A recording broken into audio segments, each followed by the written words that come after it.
All right. What's up, everybody? How you doing out there? Welcome back to the show. This is last week's fight. My name is Thinker St. James, and tonight we are going over each and every fight from UFC Fight Night, Sterling versus Zalal, taking a look at the upcoming UFC Fight Night, Della Maddalena versus Prates. To do all of that with me, as always, you know him as the co-host. I call him the GOAT host, Mr. Chase Parton. How are you, brother? I am very, very good. Obviously, it is Monday, guys. It is 10 p.m. We had fights on Saturday.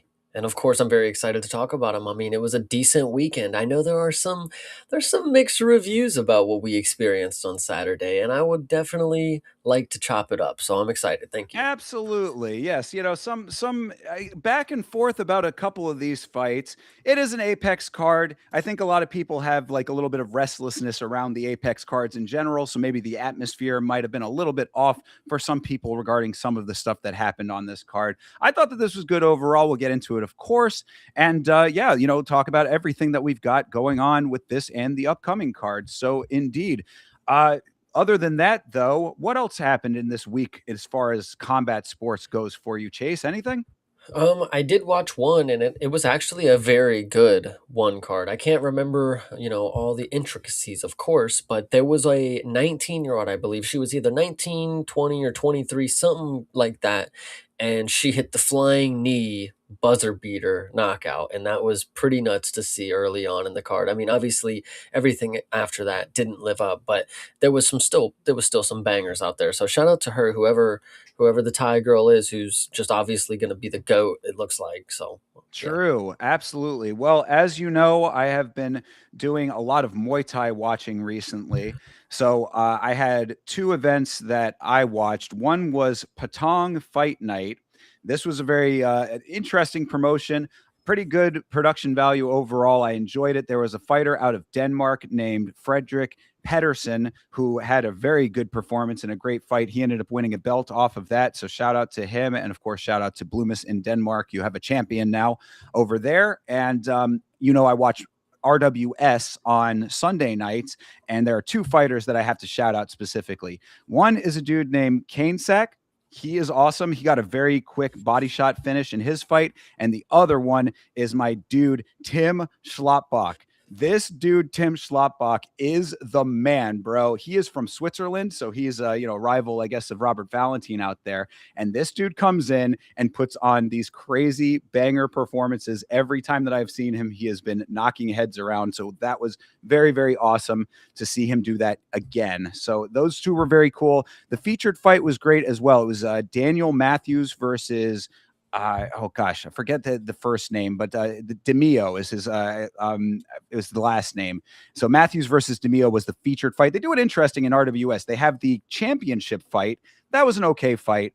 The Pechmetong, I forget the name of the champion fight, but they have the champion fight, and then they have one more or two more fights afterwards that are like, these are like the real deal. You got to be watching these kind of fights to like really set it off as the end. Like this is, I call them the banger fights. You got the championship fight, and then you have the banger fights. The banger fight was Daniel Matthews versus this dude DeMio, and it was definitely that. It was certainly a great fight. So great RWS card last weekend. No, I'm very happy to hear that you are enjoying some Muay Thai lately. I know that you were the one that actually got me into one championship. You always said it was a very fun promotion. It was one of the more exciting ones. I went in there with an open mind and learned that Muay Thai is one of my favorite forms of striking. Other than mixed martial arts striking, that is. Muay Thai is superior striking, and I love it. And I'm glad to see that you're witnessing all these other regional promotions. Like, listen, the Deep Watch Along Part 2 is gonna go crazy. I tell you guys. I cannot wait. We've been talking about doing Deep again since I've said it several times on the watch alongs that I think Deep might be my absolute favorite watch along that we have ever done.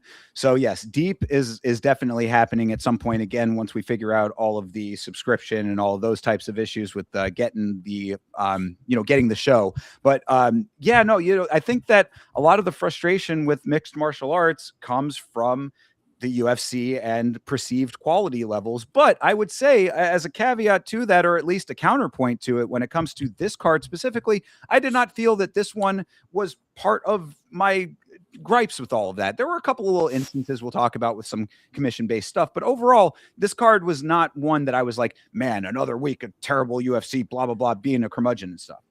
I kind of liked what we had here. I thought this was a pretty decent card. Compared to some other ones, I'm not going to name them off the top of my head because I can't really remember, the entirety of my enjoyment.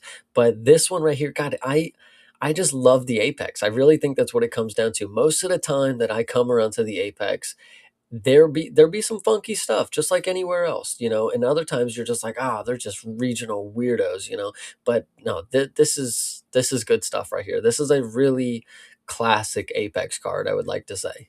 I thought so too. And also, I am in the same boat as you are. I know a lot of people have the feelings, like I said, about the Apex. And it's like, okay, you want crowds, all the things that you talk about, with making fights more memorable and the pop being part of it and all of that.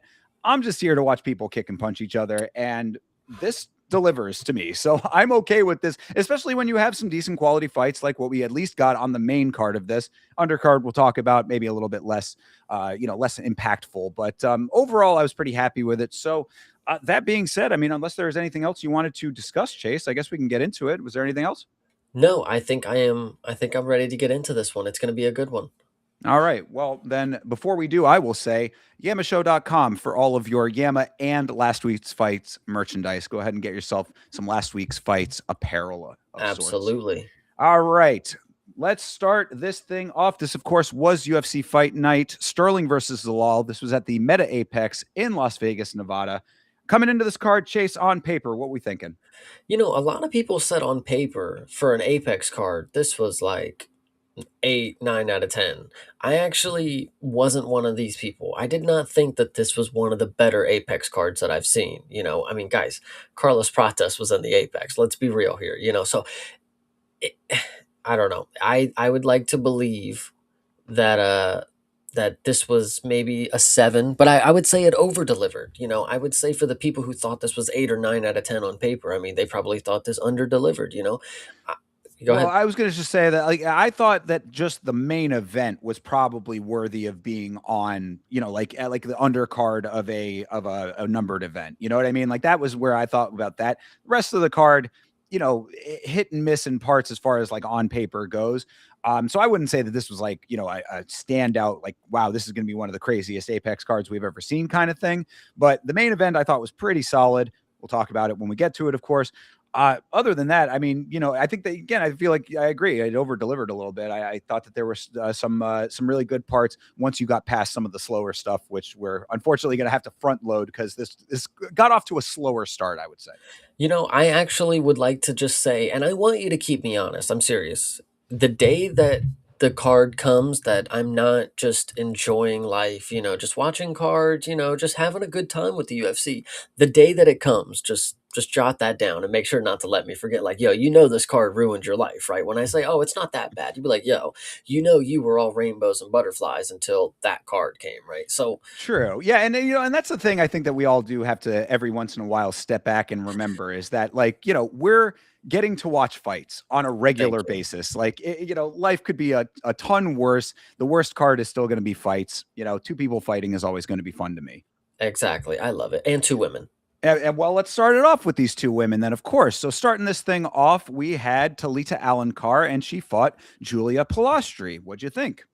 You know, She Talita Alencar, she did win the fight. She did do things that were good. She did obviously have the better, skill set in the encounters that led her to win by judge's decision. But she unfortunately took a step back. I feel like in the last fight, against somebody like, Vanessa Demopoulos, as I believe is who it was, yeah, she can look like a cardio machine if she's got somebody who's not very good and, not giving her that much. Talita Alencar is just forever gonna not be anybody who can make 3 rounds, I guess, because she gassed out. She didn't gas out. She was obviously still able to produce something, but she was very tired, huffing and puffing, like at the beginning of the second round. She had a very good first round, in my opinion, and I was like, oh yeah, she's looking good. She got that last minute of control time, and I was like, this is exactly what we're looking for. She's gonna get this next round and be looking good. And then she came out, holding her breath, holding her breath, but huffing, and I was like, shit. Well, Well, now that all that goes out the window because that was my game plan. My game plan was that she had developed cardio, and that was the only thing that's been holding her back. So the fact that it didn't necessarily hold her back is a good sign, but I still think, there was a regression here. And I feel like that's unfortunate because, again, she won the fight. She beat somebody who, people would have told you she was going to get finished by or something. But she did a very good job. She was confident with her hands. She didn't actually have to use her grappling as much as you would think she did, but she won the fight. It wasn't my favorite one, but I'm as happy to be right about it, if that makes sense. Well, so this is something I probably should have said during the intro to the card, but I'll say it here because it's going to be a recurring theme. There were a couple of fights on here that either made me question my scoring of rounds or I thought were petty thefts. And it starts right here, and I'll explain. I will explain myself. So this fight was not great. I mean, I think that we talk about women's banger openers, which, you've been right about so many times in the past, Chase. This certainly did not live up to that standard. In fact, shout out to Hydra. When we were on the watch along, he was saying, not my women's opener. And I thought that was, that tracks, that it definitely was not of the caliber of what we would expect for a women's opener. So it was a slower fight at times, picked up a little bit at parts. So it was a slow first round. I thought that Pilastri took the round based on minimal single strike ranged attacks because people will tell me that Alan Carr won the first round, but she only had a trip takedown and did nothing with it except get up kicked herself. So, again, if we're judging off of the specific instances, and optics is so much of the sport, we definitely know how that goes. So I acknowledge that as well, that and I rewatch all of these fights too. So I'm always hyper focused on the rewatches. That I can understand some of the assessments in the moment on some of these fights, but then going back and really breaking it down with the fine tooth comb, I was I thought that Pilastri ended up taking that first round. And then you get into the later parts here. I said that Pilastri, maybe you could have it 1-1 going into the second or 2-0. With these judges and all that kind of stuff. And then Pilastri definitely had no urgency in the third round and ended up losing that round definitively. But it's that being said, I think that there are just a couple of instances, and there are definitely more on this card that we'll talk about, when I was I didn't necessarily agree with everything that was being assessed in the moment, but I understood it. And that's a lot, I think, of what I'm coming to understand in my overall assessment of fights is in the moment is one thing, watching back is another thing, and how people remember / view the fights, especially if they are not rewatching them with the scrutiny that I do. I have to factor all of those things in my assessments, I guess. 100%. Shout out John Dong, by the way. We didn't get to give a shout out to the chat because where is everybody? Nobody's here anyway. But the Yeah. point is, there was actually one thing I wanted to know. They wore dark blue and purple for this fight. Did you catch on to this? I did. If you are a casual viewer, you have two Brazilian women. Now, granted, they don't look alike, but they are both of the same region. They are both same-ish skin tone. Who's to say what their name is when you don't know what you're watching? But then you see two women, and one's in navy blue and one's in purple. I mean, who's to say here? I don't know. I thought it was a very poor choice to let them come out like that. Obviously somebody's got to step in, right? You can't both be wearing the dark colored shit, right? Am I wrong about this? I mean, I guess it's their choice. They do have the blue and the red for the hand wraps in the corners. So, I mean, that's always going to be the designation as to, But who is who. for in the arena though, you know what I mean? Yeah, I guess. I mean, it's the Imagine you're in the Apex. nosebleeds. Well, I guess, but Yeah, I I said mean, nosebleeds of the Apex. Yeah, no, I mean, I understand. Yeah, there is a differentiation that needs to happen here. I guess that they look different enough that you should probably be able to track it. But that would, I can see there being a little bit of an issue there. Yeah, you want to have a little bit more differentiation than it's colors that are very similar. and the last thing I want to know is this was really bad. I was rooting. Obviously, I picked Alan Carr to win. She did not look as impressive as she has, but she did win the fight nonetheless. But the glazing from commentary started immediately on this card. You clearly could hear that DC just had a list of the people they told him to talk about. It was really bad. They're talking about Talita Alencar. He's like, fucking, as a coach, I would love to have somebody like that. She listens to everything. And you heard that? You see that Oh right yeah. there? Coach told her to kick. She kicked. It's Yep. oh my Oh, God, for like sure. Definitely that. Yeah. I mean, that, like, is it talking points handed down, or is it just DC and him picking who he likes because that's just what he does? Yeah. It was definitely noticeable in different fights for sure. And this was certainly one of them. But I mean, I think it was understandable based on Pilastri's performance. And again, optics playing a huge part in this fight. Pilastri was too committed to single strikes. If you are the striker, I mean, we saw her put on the striking performance against, Kavokevich, where she was, playing with her food a little bit. And we said in that fight, like, hey, if you just strung together combos and actually like went for it, you could have won that fight earlier. This is what happens when you have an opponent who is not letting you have that kind of fight and you're still fighting the same way. String together a fucking combination. Like, Jesus Christ, she's putting together single shots the entire fight. it's funny too because, in my opinion, Julia Pilastri at any point could have finished this fight past round two. Just You know, opened up. Yeah. and that's the crazy part. It's like, I'm not trying to say it as somebody who, in her last fight, I said this, like, yo, you could have finished Carolina in the first round. She wanted to get on there and talk about how tough she is. I get it. You kicked her in the body 3 different times in the first round and almost finished her, and you didn't like press on it. That's the issue. And then you have Alan Carr, who's clearly winded, and you were kicking the body. I will give her credit. She was working the body that was making me think like at any point this could get interesting. But Pilastri just, she don't do anything really. She just plods forward. This is a problem, unfortunately. And Brazil, I hate to just loop. It's mostly the Brazilian women that I've seen that do this. They have this plodding forward style. Yet when they have certain opponents, they just don't open up at all. They just walk them down. They cut the cage off, or they just do a lot of feinting, and they don't do anything. Like, I don't know. Like, it's really kind of just unfortunate. No, I mean, it tracks, man. What you just described is Bruna Brazil to a T. So, I mean, that kind of is tracking very well when it comes to what you're describing. So, yeah, I mean, I think it was a lot of that. Second round was similar to the first with a little more ground time for Alan Carr. I still gave Pilastri the second off of the striking again, just off of damage, even though Alan Carr turned up a little bit with her own striking. But then, again, just no urgency out of Pilastri late in this fight. So the third round was definitely a loss for her. So if you had it 1-1 based on either of those first two rounds, and then that third round rather is, going to Alan Carr, I understand why this went the way that it went. I didn't necessarily agree with it. I gave those first two rounds to Pilastri and then the third to Alan Carr. So this to me was a little bit of a petty theft, but it's like when it's this type of a fight, can I really be that upset about it? No, again, optics, I understand completely. There was one thing I did want to mention though that was kind of funny.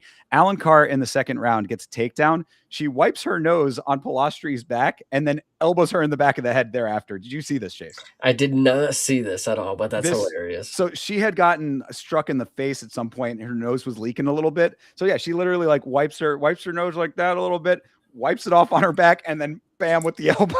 It's just like, geez, no call on that one. Of course, many no calls from the referees tonight, as always. But that was just a little funny moment there. But either way, again, I'm not super mad about this one. I have to choose. I have to pick and choose where I crash out, and that's also going to be something that'll come back around. But like, this is one that certainly was not warranting of a crash out. This was not a robbery situation. I just thought it wasn't the correct call personally. The thing that I want to say before we move on about Alan Yes. Carr is that she's going to be moving up in the rankings, technically, not in the rankings per se, but divisionally, she's on the upward trajectory. While I potentially believe that the skills looked like they're on the not she's regressing, but like she didn't show me what I needed to see in this fight. The last one I was like, you heard me. I was ready to go. She showed it to me.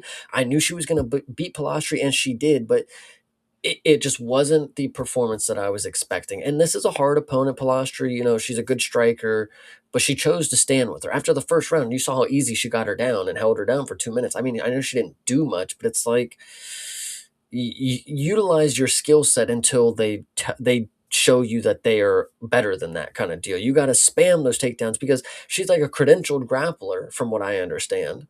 BJJ nerd at best, and she's actually succeeding. But I'm just not thinking that the next level might be where we see the ceiling so far. I mean, Stephanie Luciano took her to a draw, and we know she was looking like a hot prospect. She had one ish performance. We'll see if she's going to make a big comeback, but Alan Carr, I'm really hoping that you got, I don't know, the cardio I guess is just never going to be there. I don't know what to say. Well, I mean, it speaks to a point that you had made earlier, and one thing that I will mention, talking about DC's glazing, something that stuck out to me. DC at one point said, "Alan Carr looks to be in tremendous shape," Yes. and I'm not trying to be rude to this lady here, but she did not look to be in tremendous shape. Her physique is she looked a little rotund, I would say. Just she's got a little bit of a belly.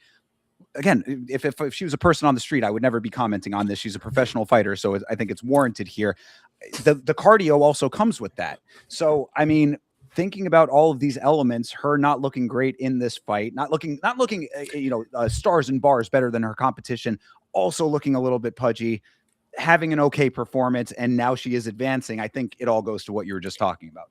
I think it's really funny because, and we'll talk about it later. Maybe we won't make the point, but they talked about Alan Carr being in tremendous shape. Obviously, she's winded, she's fucking, whatever.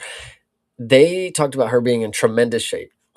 They also talked about Ryan Spann as if he was fucking Rory Nelson or something. That's the craziest thing ever. Obviously, yes, he's 264, but that doesn't look like a fucking blob. Like, are we serious, guys? We'll talk about it later. Well, But and in both of those instances, maybe they meant in comparison to their I, opponent because Pilastri is thinner and also Buchecha looks like he had trimmed down a little bit. But either way, whatever. Yeah, but who knows? Again, it could just be DC just saying shit, which is certainly he is want to do that. there was one point, I think it's the next fight, where he's not even sure that this is the dude's name. Like he Oh said, my, yeah, he had some certainly like some questionable commentary on this card, as you come to expect. So we can talk about some of that. But either way, well, go good. I had one more thing just because we're on the DC rant. He said he had a tweet, and I'm not gonna lie. I'm looking at the first three bouts, and I'm like, okay, I was a little positive on my experience here. But DC tweeted, you know, I normally love fights or whatever, but for 14 fights and such decisions, it was a long night. Like I don't like doing that. And I'm like, yo, can we get somebody on the commentary crew, one who knows fucking what they're talking about and who wants to be there? That I did not see that tweet. That is actually kind of atrocious. I mean, literally, dude, you look, DC is of course a legend of the sport as far as competition goes, but to conduct yourself the way that he does on commentary, which I think is fun and funny, but I can understand completely why people don't like it. To conduct yourself in that way and then also complain about the job when you have one of the most cake jobs on planet Earth.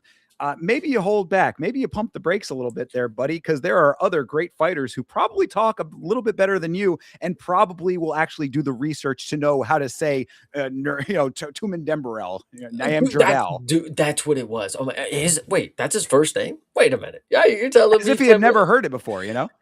I He just can't called one believe of his fights. dude, and that's the dude. There was I think it might have been Victor Valenzuela or whatever. He's like, I've never seen this dude before, and it's like, dude, you're on the fucking Contender Series. No, no, no. Oh my god, he said he lost to fucking Mando Nalo, and I'm like, that's not who he fought at all. That's not even who he fought. Can somebody correct him, please? Yeah, forget LeHayon Douglas. I mean, there's so much that you can say with DC, but and again, I would let all of that go. But then to hear that he's also bitch moaning and complaining about the greatest job on the planet. Hey, DC, shut up.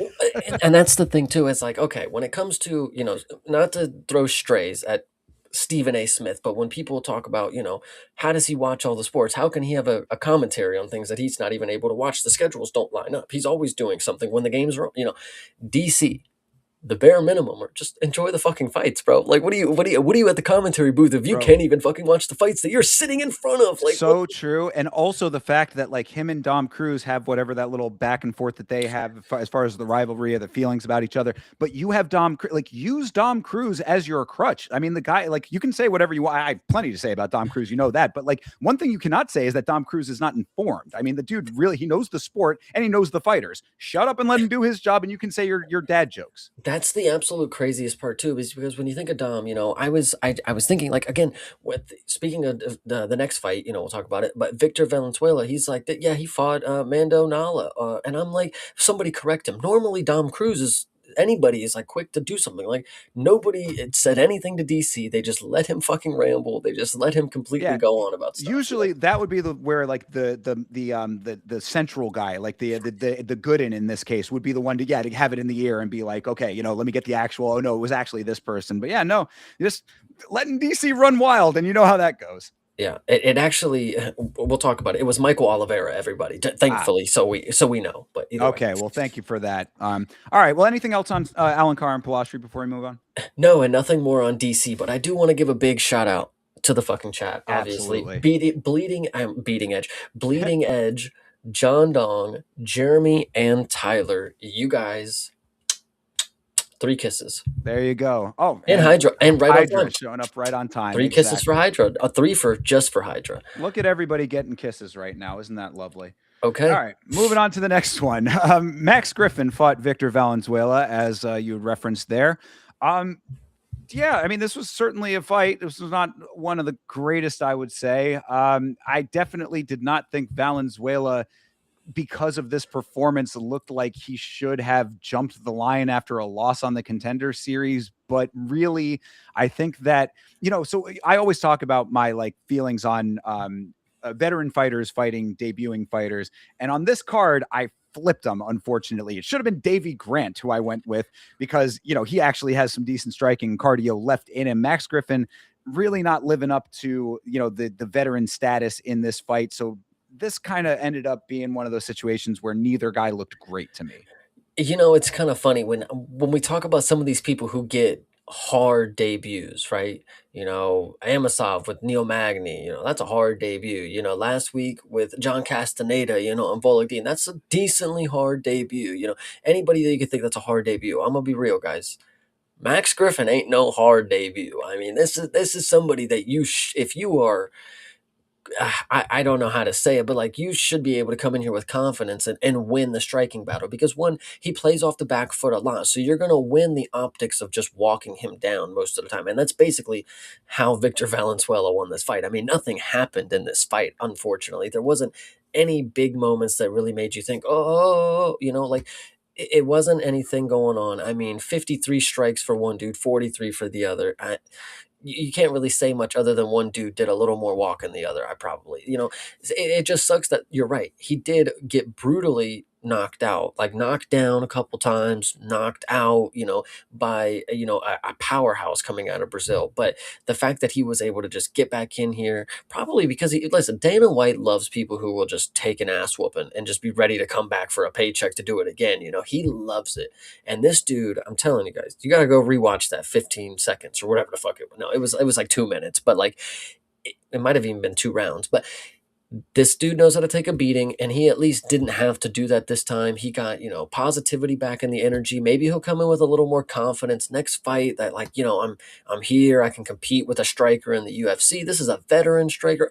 I don't know what the case may be, but this performance right here, the only thing it lends to talk about is progression going forward because it's nothing really to talk about. Well, yeah, and just back to the original point of Griffin, being the level of competition as your debut, you gotta put it in the framework of the fact that this guy lost on the Contender Series. This is not a guy that won on the Contender Series making his debut. This is a dude that did not win on the Contender Series making his debut. So Max Griffin really should be able to beat a guy of that caliber, theoretically at least. You know what I mean? So I'm really putting a lot of the emphasis of this fight in general on Griffin. I mean, you have been in the organization. This dude is now 20-13. So, 20-12 coming into this fight. Like, you have seen as much as you are going to see in this organization and in this sport. You got to be able to beat this level of a debuting fighter. I mean, granted, this dude is not like, a crazy low record. He, had 13 wins on his record before this as well, but 4 losses there too. So this is a beatable fighter to an extent. Max Griffin should have been able to come out here and make this a grittier fight. It was a close fight. I definitely, so there, all right. I thought we lost you for a second.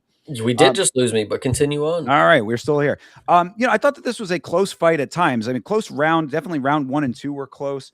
I thought that finally in the third round they started to turn up a little bit more, and even that was still close. So this was like a kind of a back and forth with a lot of small moments for either guy, but not any like you said. There's no major moments that really like swung it to one direction in a meaningful way. So yeah, I mean, there was a couple of things, I can talk about some of the X's and O's of it, but it doesn't matter in the big picture all that much for this fight. I thought that, really, I have a note here saying that Max was not able to capitalize on any sequences in a meaningful way. That to an extent could also kind of go for Victor. So like, how do you weigh it? I mean, I guess the judges got it right in the end, perhaps. I think what's also it sucks that it's true. It doesn't suck because I really enjoy the aspect that we are very inclusive to a lot of different regions. All the regions in theory. Valenzuela being from Chile only makes you believe that him getting an opportunity like this is because they want some more representation from that region itself. We only have a few Chileans, and Valenzuela with a W on his record, I mean, he adds to a list of people in the organization that are representing a region that's not very represented. And most of the people from Chile right now, I would say, are coming up. No, well, Bahamundes is not, but That's what I was going to say. Do you think Ignacio Bahamundes was proud of this performance? Um, no, probably not. Bahamundes is a dog, brother. This is and I don't blame him. I think again, you have a wily veteran who's able to play off the back foot. Now, it's kind of when you think about it, with the Davy Grant performance, it's the same kind of thing. He's on the back foot. He's just playing off of the skill sets. You come to me and I'll just give you whatever you got. But Max Griffin isn't as lethal of a striker to do that. He often, when he gets hit, he often has like this face where he's like, like and then he goes across the cage and shit. Sometimes he even like runs away. Like it's not, just because it's not because he's bad or anything. It's just that's the type of fight, that's just what happens. That's the stuff that he's built up in his career. He's never fixed that ability to not show damage like that, to make the judges think like, oh man, he's hurting him if this dude's over here about to fucking cry, it looks like, Well, but go ahead.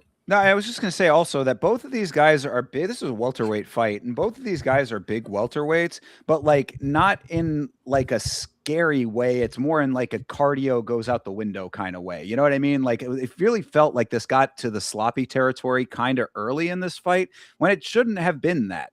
Like that's again something, and Max Griffin is on the later stage of his career. He's been around for a very long time, so I can understand that maybe that plays a bit of a factor for him. But like both of these dudes ended up in like kind of that like sort of sloppy territory where it wasn't like the technicality almost goes out the window to an extent. And I wouldn't say like 100%. I mean, they're not just in there flailing around, but like at times it felt a little bit like that. And I really thought that if either of them had just tightened up the fundamentals a little bit, that one of them could have had the moment, but neither of them did. I mean, like the one thing I would say that I'll give Valenzuela a little bit of credit here early in the fight. He did have a very nice whizzer during one of the takedown attempts by Griffin. Like he ended up having the whizzer to keep himself on the feet. I was like, that technically good move right there. But that's about where it ends. There was also one spinning kick for Venezuela that looked pretty good that ended up getting turned into a takedown, but he ended up popping back to his feet. So it ends up sort of being like a half and half on that. This is what we're talking about. It's like back and forths with somewhat of like a little bit of sloppiness to it. So what does it end up equaling out to? A fight that happened. Yeah, I'm just glad the judges were able to call this one because listen, it was a win for Victor. No debating that in my opinion. I don't think anybody was going to scream robbery on this one, but it's definitely not the performance that you wanted for your debut. If you're going to be somebody that's going to be, someone to look out for, you need a big performance. You got to set the league on notice. Like, I am here in this division, but now people are going to still not even know how to say your last name, dude. You know what I mean? Like, you're going to come into your next fight and people aren't going to know who you are. You might come in as a slight favorite, but people are going to put money on you just because you come in as a favorite, but you have to prove that you are worth that number at this point. And I don't know, dude. I'm gonna have to see a lot more because we still don't even know, like, what is his game? Like, he's a striker, yes, but like beyond that, like, what does the skill set hold? What is he able to do? Where are the tools? He said he had a good whizzer. All right. What does that mean? He has good takedown defense? I mean, he gets one good whizzer, and then Max Griffin. I mean, he shot 9 takedowns. Okay, fair. I'll give him that. But it's Max Griffin at the end of the day. That's a striker who winces every time he gets hit. You know, he probably doesn't even want to, you know, whatever the point may be. Valenzuela is going to have to, and this was the performance too. Like, this is the performance, and I think the UFC really wanted that, of course. This was the performance that he could just open up on. You know, this is Max Griffin. You know, he gets beat by a lot of people who are just very basic strikers, you know, when it comes to just boxing, you know, Chris Curtis, whatever you want to say. Did he anyway. Valenzuela could have made a bigger impression, and I think that's what's key. He did not, so I think it's mentally he's gonna have to lock in, dude. Yeah, you make a great point with that. He did not make an impression, and for your debut, that's exactly what you want to have as an impression. You know, you want to give people a reason to remember your name, to want to tune into you again, to want for the organization to want to rebook you. I don't think that we got much of that out of this fight. Max Griffin's been around long enough. I don't know what his contract is like, but I'm sure that he'll get, you know, another one of these kinds of fights. But I would think that also there's a little bit of concern on that side too. I mean, he's coming off of a couple of losses, I think, at this point now, and you know, the idea that he's just going to be able to be the guy that is, you know, gets beat a couple of times, you know, more and just continues that, and that's just who he is. Like, that doesn't end up sticking around for very long either. So Valenzuela, if he is going to be on the uptick, needs to be making a better impression, because welterweight is one of the most competitive divisions that we have right now. You think about Victor Valenzuela against anybody in the top 10. I don't think that anybody thinks that you're fitting in that ranking. So, you know. Oh my God, Hydra is making such good points here because, you know, I said nobody's gonna even know how to say his name, right? It's a two-parter here for Hydra. Yes, this ain't no Sal killed debut. Yes, correct. That's exactly what I'm talking about. But Victor Valenzuela had the opportunity to make his name a staple. You know, Valenzuela. You know, there's a reason everyone knows how to say Quillen Salkilled despite the vowel slop. You are absolutely correct. It is True. one of the more wonkier names that doesn't have 36 letters in it, you know? Like, it's weird. But hats off to Valenzuela. You got the W. Don't think just don't be content with this, because we've seen, just because you win a decision once doesn't mean that you're going to walk away with every single decision. They're going to throw you a bone here, and then one time or two they're going to fuck you over. The judges giveth and the judges taketh away. Yes, exactly. So yeah, no, I agree entirely. So we'll see what happens with Valenzuela. We'll see what happens with Griffin. Again, I think we can move on from this fight. We've talked about it long enough. True. All right, well, let's do just that then. Let's talk about a much better performance here. This is Francis Marshall versus Lucas Brennan. Now, coming into this fight, we did acknowledge that Lucas Brennan is a dude off of Bellator, just kind of randomly moseying his way into the UFC. You know, not really with any kind of fanfare, not really with anybody having much to say about him, save for Half Dead Frank in the Discord, who for some reason was high on him. But other than that, really not a huge name. I guess his dad was also a fighter, but you know, not one that I was familiar with. So either way, Lucas Brennan coming in just sort of as a guy. That being said, Francis Marshall put on the performance that I always hoped he could put on, but you do have to caveat it with it, you know, being against just a guy. So, I mean, how you weigh that is up to you. That being said, beautiful performance from Francis Marshall in this fight, because he did the one thing that he needed to do. And I don't know if he knew this about Brennan coming into this fight, but I would suspect that he did based on how he fought. Marshall negated Brennan's wrestling. And when he did that, that was really the end of the story for him, because he out wrestled him, and Brennan did not have a plan B when he got outdone at his own game. What I want to say, and this is, I don't want this to sound like a shot. I like Francis Marshall. He is, if you are a true fan of mixed martial arts and a fan of good wrestling, this is a guy that you should like. But I think, to branch outside of the diehards who know the sport, Francis Marshall, again, it comes down to the name. It comes down to the name and the look.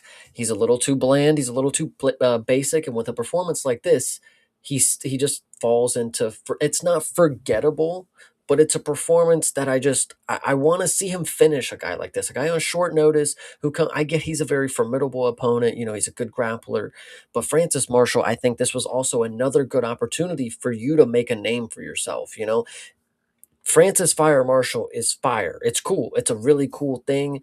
But again, with the look and the style that's very clean, I think we got to see Francis Marshall bloodied up at some point. We got to see him bust somebody up. I need to see him get down and dirty. You know, he got robbed by Myron Santos. I would have wanted to see this performance. You would have came out and not let the judges do some shit again. Like, I need to come out here and make sure that I am the rawest guy in the cage. But I don't know. I feel bad for Francis because, again, great performance, 100% by the books, did everything that he needed to do. But some fighters just don't have the ability to take risks sometimes. And I think with the wrestling base kind of deal and not landing as many strikes as, strikers do, that's the fun part of it. He's going to lend himself to be sort of this bland-ish kind of guy. And that's just what sucks because the skills are there. I think he just got to take a little risk sometimes. You got to make it look a little, you got to just go for it sometimes. I don't know. It sucks. No, I think that this is entirely valid criticism right here because you said he did everything right, but that's not entirely correct. The one thing he did not do correctly is finish this fight. And that is something that seems to be lost on a certain caliber of fighter is that when you are in that cage, your primary objective at all times is to finish the fight.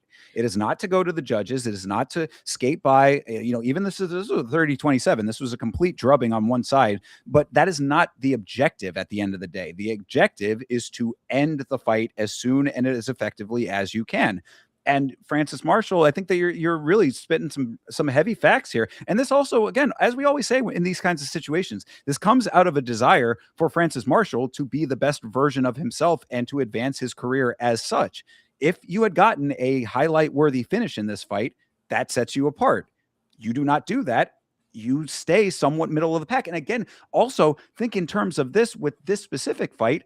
This is a dude, again, like I described at the beginning, walking in off the street, basically. Now, I'm not saying that, I don't know all of Lucas Brennan's accolades. I'm sure he has, plenty of fine wins or whatever. He's 11-3. So he's obviously done some stuff. But to the average observer of this sport, this is not someone that they're all that familiar with. This is the perfect opportunity to get that finish and to create a highlight for yourself.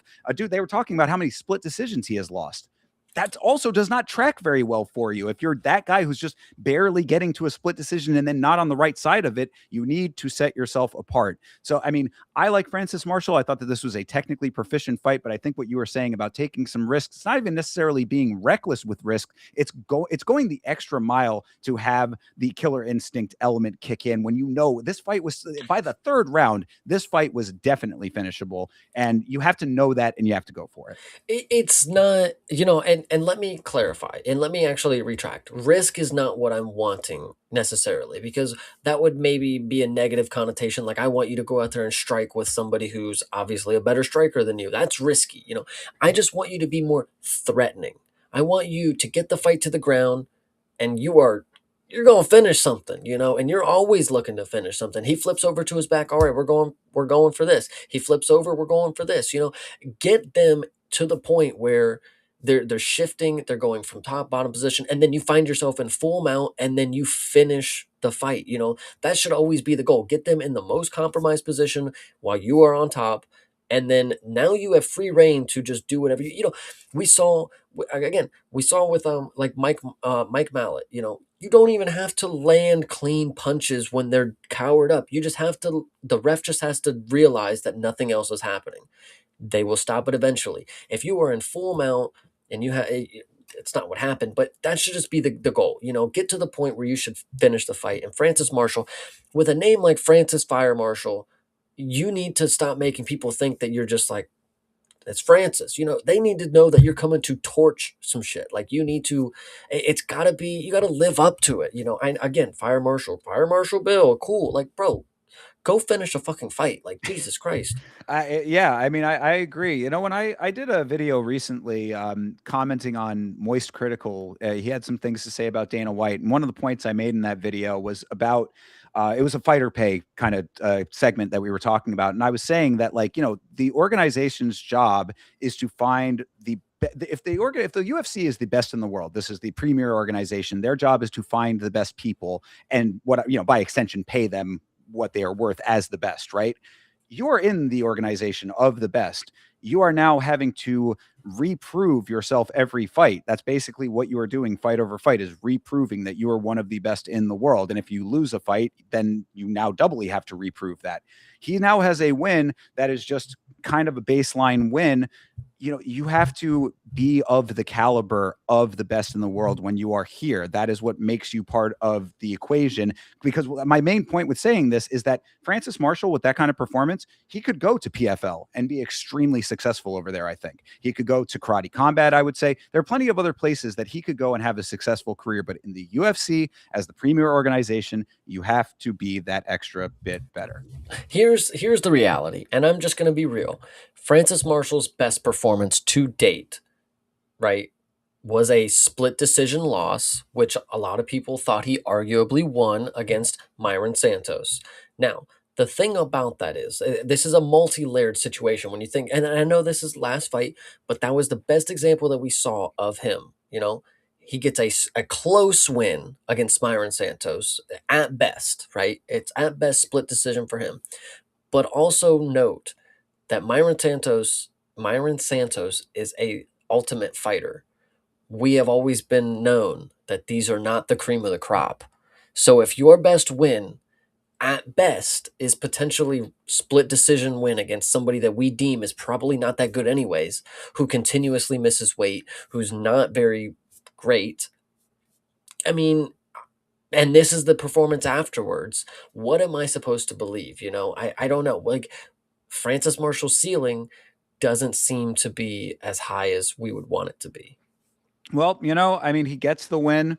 He'll get another fight out of it, I'm sure. We'll see if we see Lucas Brennan again. That's a bit questionable. Who knows? But yeah, I mean, Francis Marshall, again, there's an easy way to not have this be the conversation. Finish a fight. Everything changes with how we talk about it. So really, that's the ultimate takeaway, because this was, I mean, and we're being hypercritical a little bit because we want better for him. But like, this was a fantastic performance by him, completely one-sided fight. But you need to finish your fights. Finish your fights. So it's the end of the end of the story. Yeah, shout out Francis Marshall. I mean, listen, if you want to be the type of fighter that is celebrating with cigars and having shots at the bar, I know that's maybe not your style, but if you want to be the celebratory guy over a unanimous decision 30-27 win against Lucas Brennan here, that is fine. That is all that you are completely valid to do that. This is, biggest win to date, whatever you want to say. Brother, if you want to be great, if you want to be one of the greatest in the division or in the sport, you're in lightweight. There are some real killers. The dude who has the belt is a real killer. So you're gonna have to just, if you want to be that guy, you gotta show us that you're more than just Grant Dawson. Because at some point, if I see you get chinned, brother, I'm gonna just tell you right now, Grant Dawson comparison is adding up even more and more. But I digress. All right. Well, I mean, I think that we've given Francis all of the walking papers, or the not the walking papers, but all of the friendly advice that we can at this point. But that being said, very good win in this fight, because 30-27, that speaks for itself. This was completely one-sided. So good job. Hell yeah. All right. So next up is Jafel Filio versus Cody Durden. Shout out again to John Dong and to Tyler Betts. Appreciate you both chatting it up in there. So, okay, with this fight specifically, when I had said earlier, I have to kind of choose my crash outs. This is that fight for me, because there were certainly some questionable things that happened on Cody Durden's side in this fight. There were a couple of pretty decent fouls, one very major one that we'll talk about. But that being said, like I think that overall the performance from Durden was good enough, and like the fouls, like again, you have to weigh them against each other to the point of like, if you took all of the fouls off of the table, would the outcome have been different? And I don't know if I necessarily think that it would have in this fight. So because like I'm on the watch along, and a lot of people are in the chat getting very heated about this fight, and I was thinking to myself, why am I not getting as heated as they are about this fight? And like I went back and rewatched it, and I was like, the reason is because Cody Durden did really actually very well in this fight. I mean, like, again, if you go back and hit it point by point, he actually really had a very solid fight here. And I know, and I can already see it starting to crop up in this chat. I'm telling you, upon rewatch here, this was actually a very solid fight for Cody Durden. again, the fouls were something that puts it into a bad light. But if you take the fouls out of the equation, I thought that this was really almost kind of a one-sided fight at times. Cody Durden had a very good performance here, I thought. I personally don't agree that it was a 30-27 win for Cody Durden. Cody Durden. Maybe maybe I would say one judge could give it to Cody Durden, then we should have got a split decision for Jafel Filo. But I'm honestly not too mad about it because I'm not gonna lie to you guys. You would not catch me dead watching this one again. This was not that great of a fight in my opinion. This was another one that was you just kind of had two dudes out there doing it. I don't know if it was the short notice aspect, but I remember Bloomis. It's funny because I didn't open the message until the night after. You know, he messaged me. He's like, "This Jafel Filo dude looks like a killer, man. I like him." And then the next morning I was like, "So how'd that Jafel Filo pick work out for you?" It's just really funny because they can all look like fucking killers, man. And then they come out here against a dude who hasn't won in 4 fights and fucking lose, brother. Like I just can't believe it because and people want to talk about it was a robbery. Jafel won, blah blah blah blah blah. But guys, that's not the real story, bro. Jafel Filo, I personally I've never been sold on him too much. He's never been one of my fan favorites kind of deal, but guys, he just had a close robbery at best with Cody Durden. This dude has been finished by Short notice too, by the way. it, and hats off to Cody Durden. Again, always game. Another dude that I do respect at flyweight. You got to have a lot of skills to compete, and he's lost to a lot of skillful dudes. He's lost to the top, but he steps up against a lot of scary opponents. This one, I would say, is not as scary as some other people that he would have faced. He would just have to worry about the submission threat, and that's all he did. And he did a very good job navigating the fight. Did he win? Honestly, I want to say yes because I don't want to. I don't want to build Philo out. Like, that's not. He had a shit performance, guys. Like, let's be That, real. see, there you go. And look, I understand that ended up being a bit of a contentious topic because I was saying I think that there's a little bit of a bias against Cody Durden, which people don't like the guy, whatever. They don't like his face. They don't like his fight style. They don't like he's got all the losses. Whatever it is about him, that's fine. But like I'm judging off of what I'm seeing in this fight. And you're right. Filio did not have a great fight in this fight. Like I mean, it was there were navigational issues because he's such a committed grappler. Like this is a dude who like he's got okay striking. I had in the notes, third round Filio did step up his striking a little bit because he knew he was down, but you can't just start turning up and start figuring out the striking that late in the fight if the grappling has not been effectively making it your fight, which it was not early in this fight. I say like Cody Durden had a couple of really good strikes early on in this fight. Started off with good striking, might have gotten away with an elbow to the back of the head. That's foul number one. He gets into the grappling exchanges with Filio, which is Filio's bread and butter. So I said, this is a dangerous game that Cody is playing. And then Filio finds a little bit of success in reversing some positions, whatever. Durden able to navigate Filio's offensive wrestling on the cage. So this is all good starts for him. It was a solid first round for Cody Durden. He said that someone had thought that he had a cage grab. It was actually Filio who was potentially grabbing the cage. He did not, so it didn't end up mattering. But I'm just saying this is the level of bias that people had where they were like, oh, I just because of how Cody Durden is fighting, I heard it earlier in the fight. I think that that might have been, that might have been him. And it's like, no, it wasn't. It was his opponent. So again, biases maybe creeping in a little bit. I'm just saying. Second round, Durden again with the striking, big strikes getting through. Filio Filio almost went. That's what I was talking about. He almost went for the cage grab, whatever. Didn't grasp it, no problem there. But then the axe kick to the dick. This is the big contention point. I agree that the axe kick to the dick probably should have been a point deduction. They were saying, it was direct impact. It's an axe kick from top down. Do I think it was intentional? No. But was it directly on the dick? Yeah, it fucking was. So I don't know. What do you think, Chase? I think what's funny about that one is if you really break it down, yeah, he did the axe kick, yeah, he landed on the nuts, but Jafel Filo kicks his leg from under him. So like he's falling backwards as like it's kind of funny. So he like, they kick him in the knee, he kind of stilted his leg a little bit. So yeah, he kind of leaned back a little further than he was intending, I guess, So it's kind of funny in my opinion. At least that's how I recall it. But no, it was definitely a clean shot to the dick.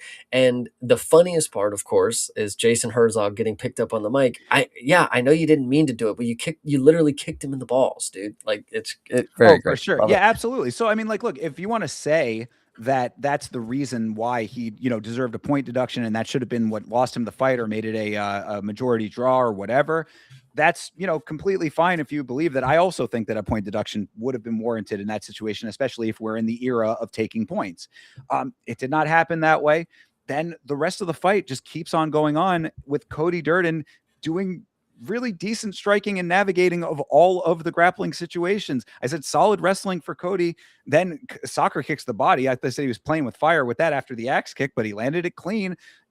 Like there was one other time that he might have gotten another shot to the back of the head. So like I said, there are caveats to this, but overall I said it sucks that there were so many fouls on Cody's side because I thought he won all 3 rounds. And to clarify, Hydra, I'm not agreeing that Cody Durden won. That's not what I'm saying. I do not agree that Jafel Filo should have won. This dude fucking sucks. I mean, he ain't very good. Like one judge could have gave it to Cody Durden, and the other ones would have gave it to Filo. Whatever, scandalous as ever, cool, bing bang boom. I don't really care. But nothing really happened in this fight that makes me want to say that either of them really definitively won it. Either judge, two of the judges could have fucked off and gave it to either one of them, and it wouldn't have changed anything to me. Neither one of them won this fight, is what I feel. I mean, they were in there, and it was a very close contest, but 30-27, I don't think that is correct for Cody Durden. One judge maybe give him that or something, give him the fight. Jafel Filo doesn't deserve to win the fight, is the way I should say it. I know I maybe said it incorrect earlier, but he doesn't deserve to win a fight with a performance like this. This is going back to, other people that we've already talked about. Like you gotta look better than this. You were the guy that is not on a 4-fight skid, and you let this dude come in here with a whole head of steam and show that he can still compete with the top, kind of deal. Like it's just unfortunate. Yeah, no, I mean, watching it back, Durden off of damage is really what it comes down to for me. I mean, like I thought he did the better work throughout the entirety of this fight. He had to navigate some pretty decent grappling exchanges because that's what Filio wanted to do. Again, the fouls put a dark cloud over it. I don't agree with that. I don't like that he got away with those fouls. Again, I think a point deduction would have been warranted, but it didn't get taken. And I think he did the better work throughout the fight. So if you take the fouls off of the table, he won this fight. Again, we can look at it differently as far as like the X's and O's, but that's my assessment.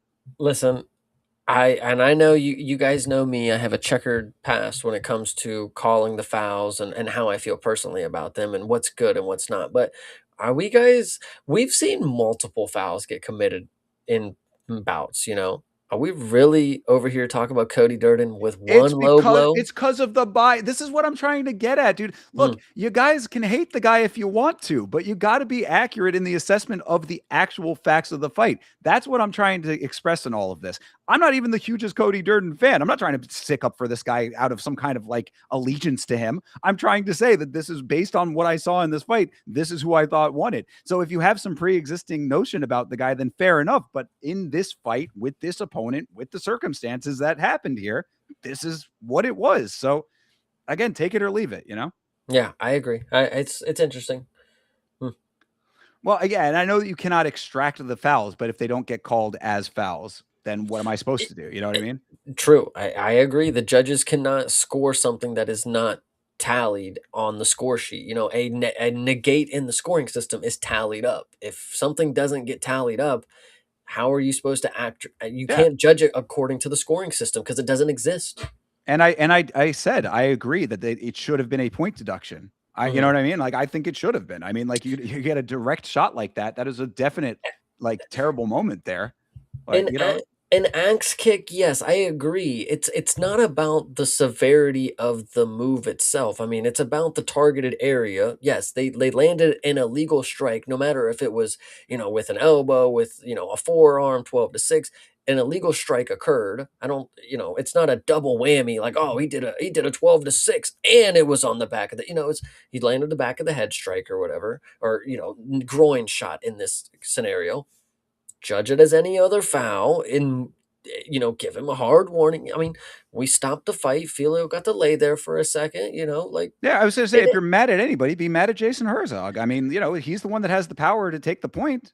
why are we taking a point after? I mean, listen, guys. Again, I'm pretty sure if you watch it, I'm pretty sure Philo kicks his knee and he like falls back a little bit, so the axe kick falls short, and instead of hitting him in the stomach, it hits him in the dick. I'm not saying it's right, but like, guys, it's it's one foul. We talk about how many fouls you can get away with all the time. You can get away with at least two cage grabs, two eye pokes, but not one nut kick. I Yeah, mean, we see nut knees all the time. and of all people to like be saying that this is like something that I don't care about, I talk all the time about changes and improvements to the oversight of this sport. So like, yeah, it is an issue that I care a lot about. Oh, This is what happened in this fight though. You know what I mean? Like I'm going off of what we saw. no, shout out Tyler Betts because he just made me remember, bro, the round ended 10 seconds early when there was a fucking submission in there. Oh gosh, yes, I did forget about that fact. Yeah, that's actually the more egregious thing of all of this, by the way.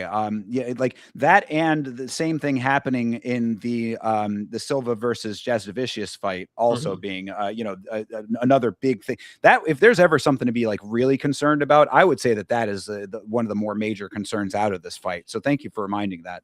Yeah, no, that's worrisome. How many finishes are we gonna see slip out of our hands because they just happen to blow the horn early, or the referee just happens to call the fight early, like it definitely is not a good thing because they want you to believe they're like, oh, we have a clock in here it's synced, that one's good to go. It's the main running clock, the TV broadcast clock is off, but like, mate, if I'm looking at the fucking time and the horn goes off, and if it don't match, I'm definitely in a fucking fuss. I don't care what you think the reasoning is.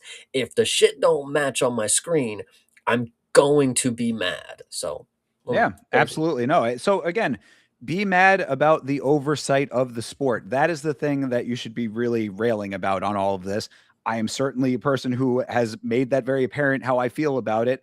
If I mean, like, I'll put the video out at some point, going over all the grievances, and then that can get shared out as the thing is like the master work of like how we all feel about this, and you can maybe hope that something comes from that. But when it comes down to the specific fight, I think that there was the circumstances were as they were.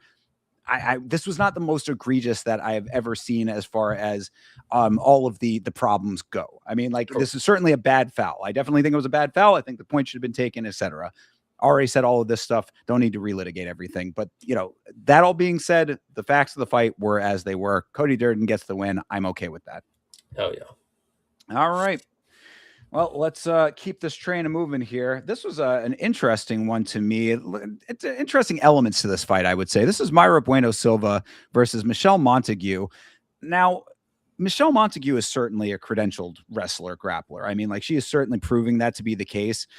We talked about it on the last episode, how she ended up with those scorecards that were so one-sided in her last fight. It's got to be, we didn't, neither of us remembered the details off rip. So I got to assume that it was all off of just tremendous positional wrestling and her chain wrestling and all of those elements of it. That being said, her striking certainly does leave a little bit to be desired. And I really hope that she can improve that because I do think that she is very big for, she's just a big woman in general. So like she commands a lot of power. And if she can harness that in her hands the same way that she can do it on the ground, she could be a really formidable threat going forward. But this kind of did expose a couple of holes in that department, I would say. Um, a couple holes. I'm not there yet. I think this fight. I thought first round amazing. I thought she looked very very. I mean, obviously she just ran right over and fucking tackled her. I mean, it was picked her up, slammed her right on the mat. It was dominance from the jump. And it was very good. But it's unfortunate, and this is something that a lot of fighters have to deal with. It's a very good thing that if the only thing that I would say is the issue that I see is that you need to work on your cardio because after a full round of dominance, now again, doing great offense is taxing. You're not just going to be fresh. You're exerting energy as well, but it's not necessarily the most dominant first round. She picked her up, she slammed. Oh, interesting. We there? We good? All right. I think we are good. Yeah. So the first round, she picked her up and slammed her, and then she controlled her for the remainder of that round. It's not like she was putting on vicious ground and pound, but she controlled her. Now, going into the second round, you can instantly see a difference. She was labored. She was not looking too hot. Now, this is where you would surely and rightfully, or wrongfully is the better term. You would wrongfully assume that with the veteran experience from MBS, she's going to win this fight. You see how tired Montague is. And the unfortunate part is Myra Bueno Silva is just not, she's just useless in there, I guess, bro. I mean, what I hesitated to say it so many times because I don't really want to be that mean, because seems like a nice lady. I have no issues with her. But honestly, you have a person who's not very experienced, they're very green, and they're tired, and you have them with 10 minutes left on the clock. Where is the where's the game? It's not even game planning. It's literally just like the feeling. You got to feel like my opponent is right where I want him. I could do anything. Like if you just hit him with a sidestep, she's going to throw a jab out there and it's going to be labored, and then all you got to do is anything. You just got to have an idea of what you can do to win the fight. How does she never look like she has the way to win? She went for the fucking ninja choke again, and it's like, all right, she almost got it, and then when she didn't get it, it's like that was your Hail Mary against Holly Holm too, brother, and it's gone. I just don't like again, when you go back to the Brazilian base of women who just plod forward, stand around with their hands up, but the hands aren't moving, and you're supposed to be told that they're a black belt somewhere. Like I don't get, because Michelle Montague, again, she's somebody who's it's her second fight in the organization. What does she know about anything in the UFC yet? You've seen people at the highest level. You faced and beat somebody who beat Ronda Rousey, and now you just got dominated by somebody in their second UFC fight. Like, I just, it sucks that we're here. Yeah, I mean, it's. I think that Myra Bueno Silva will possibly go down as one of the most dramatic backslides that we have seen in women's MMA. I mean, this is a person. If you chart from her title shot to now, it's been nothing but constant regression. I mean, like there's no other way to say it. This is someone who was challenging for a belt a handful of fights ago, and now she is losing to once removed from a debut fighter. That's really not great. I'm not. Listen, the only person that I can see, and the only person that's even comparable when you get to like this level of the sport, somebody that was potentially close to fighting for a belt. You look at somebody like Tai Tuivasa, and the backslide is just, it's Yeah, like it's off a that's what cliff. you're Yeah. seeing here. It's For sure. crazy. Yeah, and again, the other thing too that highlights this extremely well, we'll talk about the first round where Montague was coming out hot. She got Silva down in the first 3 seconds and stayed there, position to position, full control, little striking here and there, but not much. This was a 10-8 round, in my opinion, for Montague. I think it was, man. I mean, like, that's fair if I don't think any of the judges ended up doing that. No, So that's fine. But to me, I think that it was qualified for it. She didn't do hardly anything. Point is that if I'm even thinking about that, based on what we literally just talked about, her going from title shot to here, having what was very close, if not a 10-8 round against a second from debut performer, this is very, very bad. I mean, no, I will say, at least, just in her defense to a minor extent, Myra did recognize how bad that first round was, because she came out swinging in the second round a little bit. Then there was the ninja choke that you had mentioned. Got out, Montague got out of that. She Montague hit the stop, drop, and roll on that one. And then I poked Silva on the stand up, by the way. No foul called on that one. There's another one where it's like everybody's getting mad about Cody Durden with the fouls, and there were a bunch of fouls in this fight that no one seemed to care about. But so she has all of those elements of it, right? She comes out a little bit hot. Montague in the stand up keeps her hands low, her chin is out. I said, get your guard up at one point, like just at all. But it's like Myra not taking the initiative to recognize that and capitalize on it just allows Montague to regain control, and then more solid offense for, like later on in the fight. I mean, like it's not the caliber of fighter that you once were. And at this stage where you have gotten to, like, you should really be way farther than that, which is kind of crazy to think. I mean, she is 10-7 now. This record is atrocious, and this fighting is showing exactly, what that looks like. This is completely appropriate for that record. What I find also interesting, and I'm not trying to, I know people have made this point, and I'm just bringing it up because I think it's true. MBS, having the whole substance with Adderall or whatever the case may be, which Prescribed, but yeah.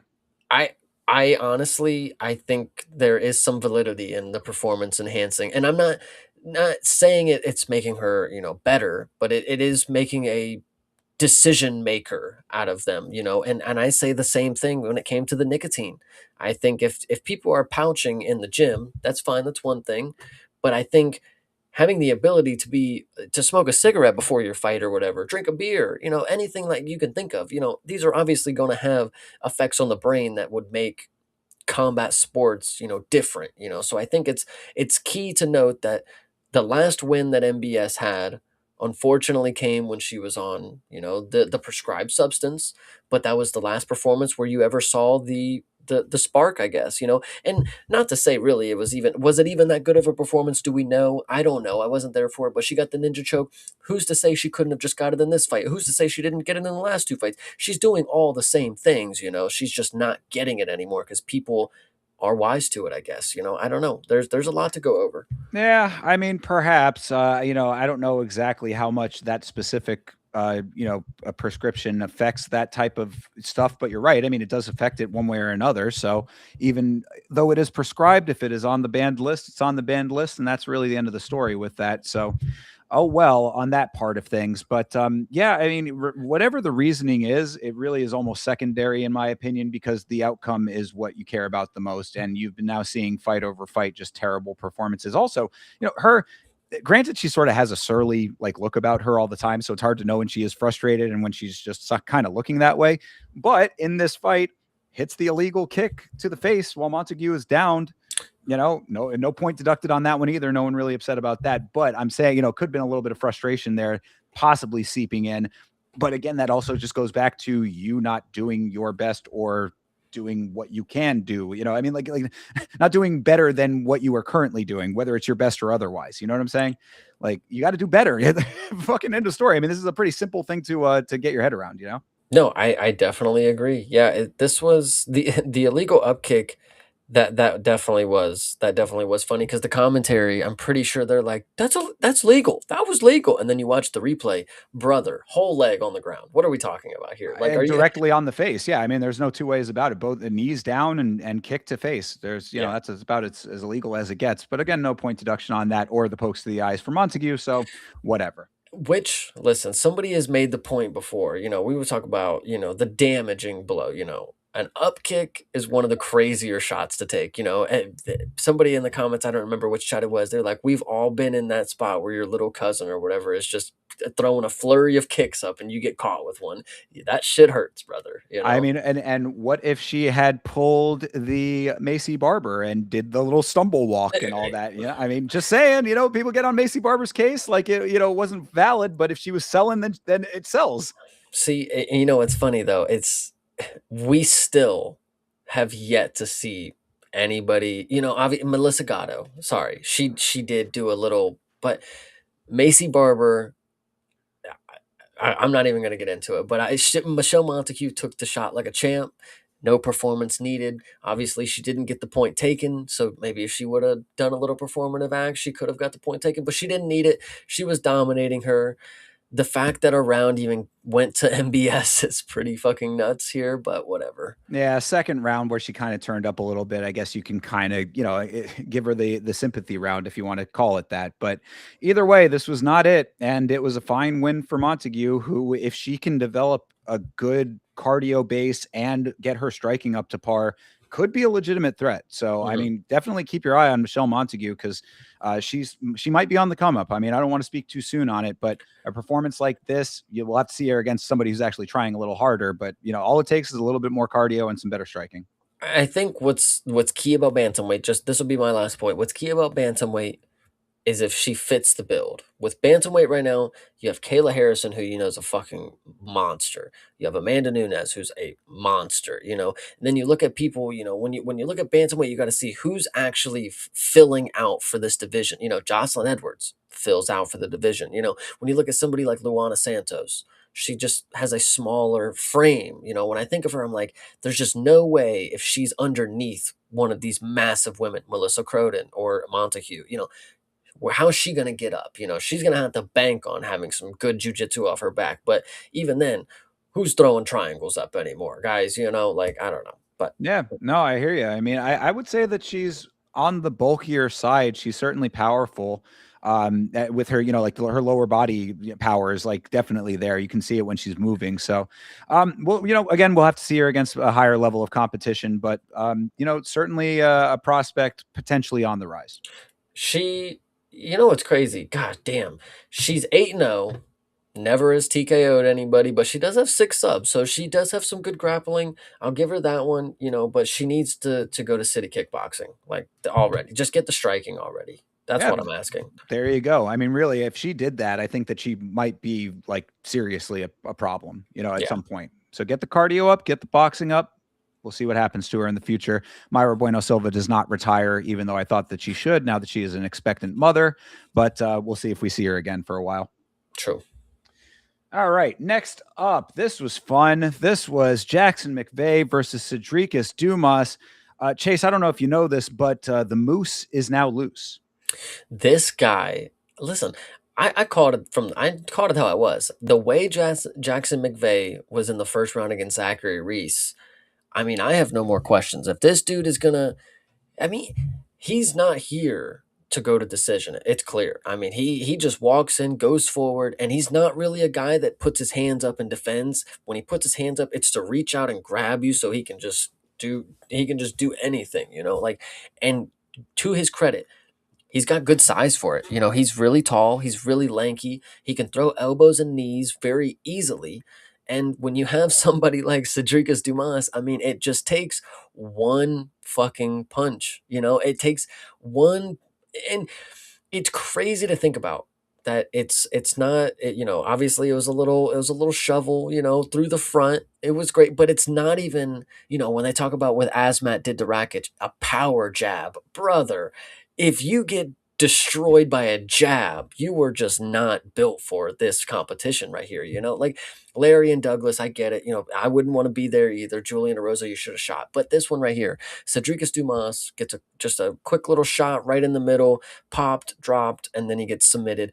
What I find funny is at the end of the fight, and he's laying there and the camera's, panned on him, he's like holding his face. Like if he genuinely took some structural damage from that shot to his face, like you weren't built for it, brother. I don't know. Like I hate to say it, but we know Dumas has got the past where I can laugh about this and feel no bad about it, Oh yeah, no, I mean this was another classic folding from Cedricus Dumas for sure. As I've said several times at this point, when the fight is going exactly as he wants it to go, he can have an okay performance. As soon as it becomes a fight that he is not anticipating or it gets a little bit too hairy for him, he will fold like new laundry, like fresh laundry.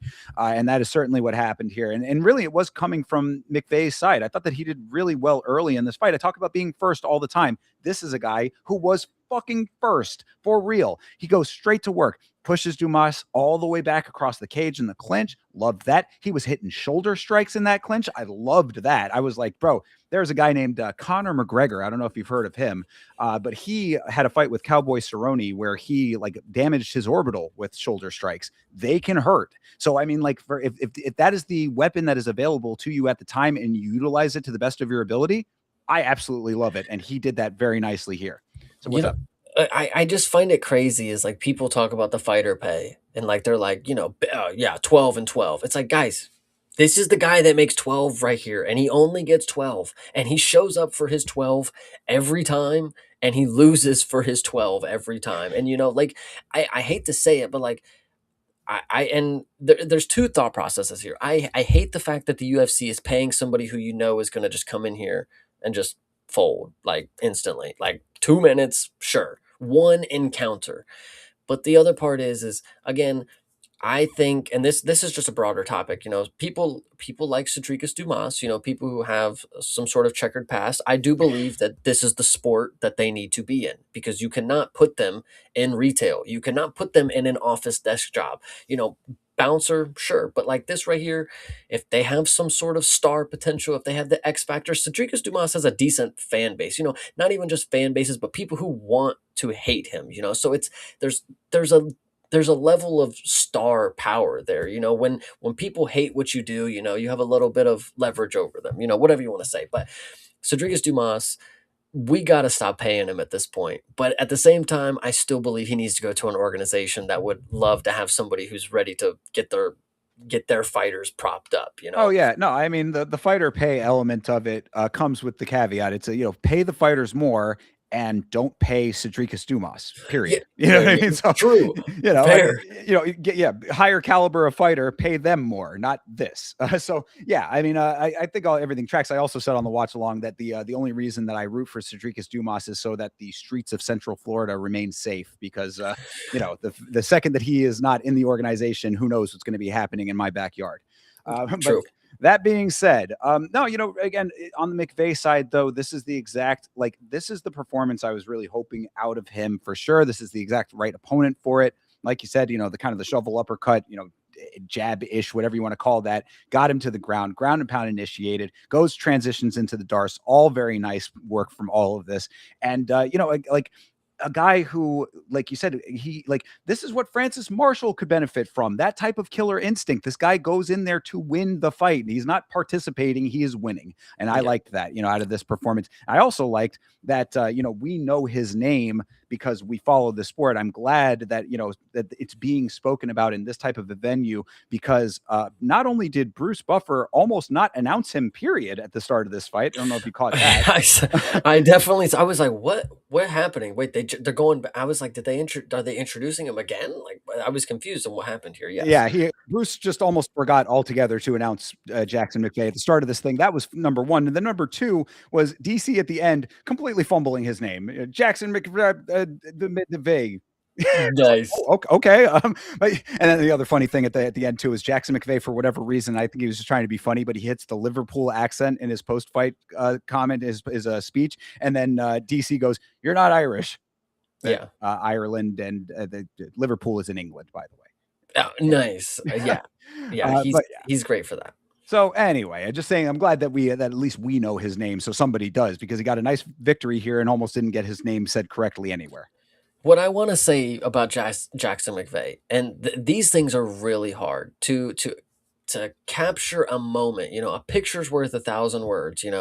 When he did the Iceman celebration, it's not oftentimes that you nail something. It's like sometimes it's just not, but that was like a pretty picture perfect imitation of the Iceman celebration.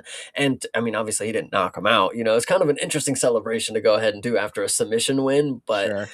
I'll go ahead and take it. I like him.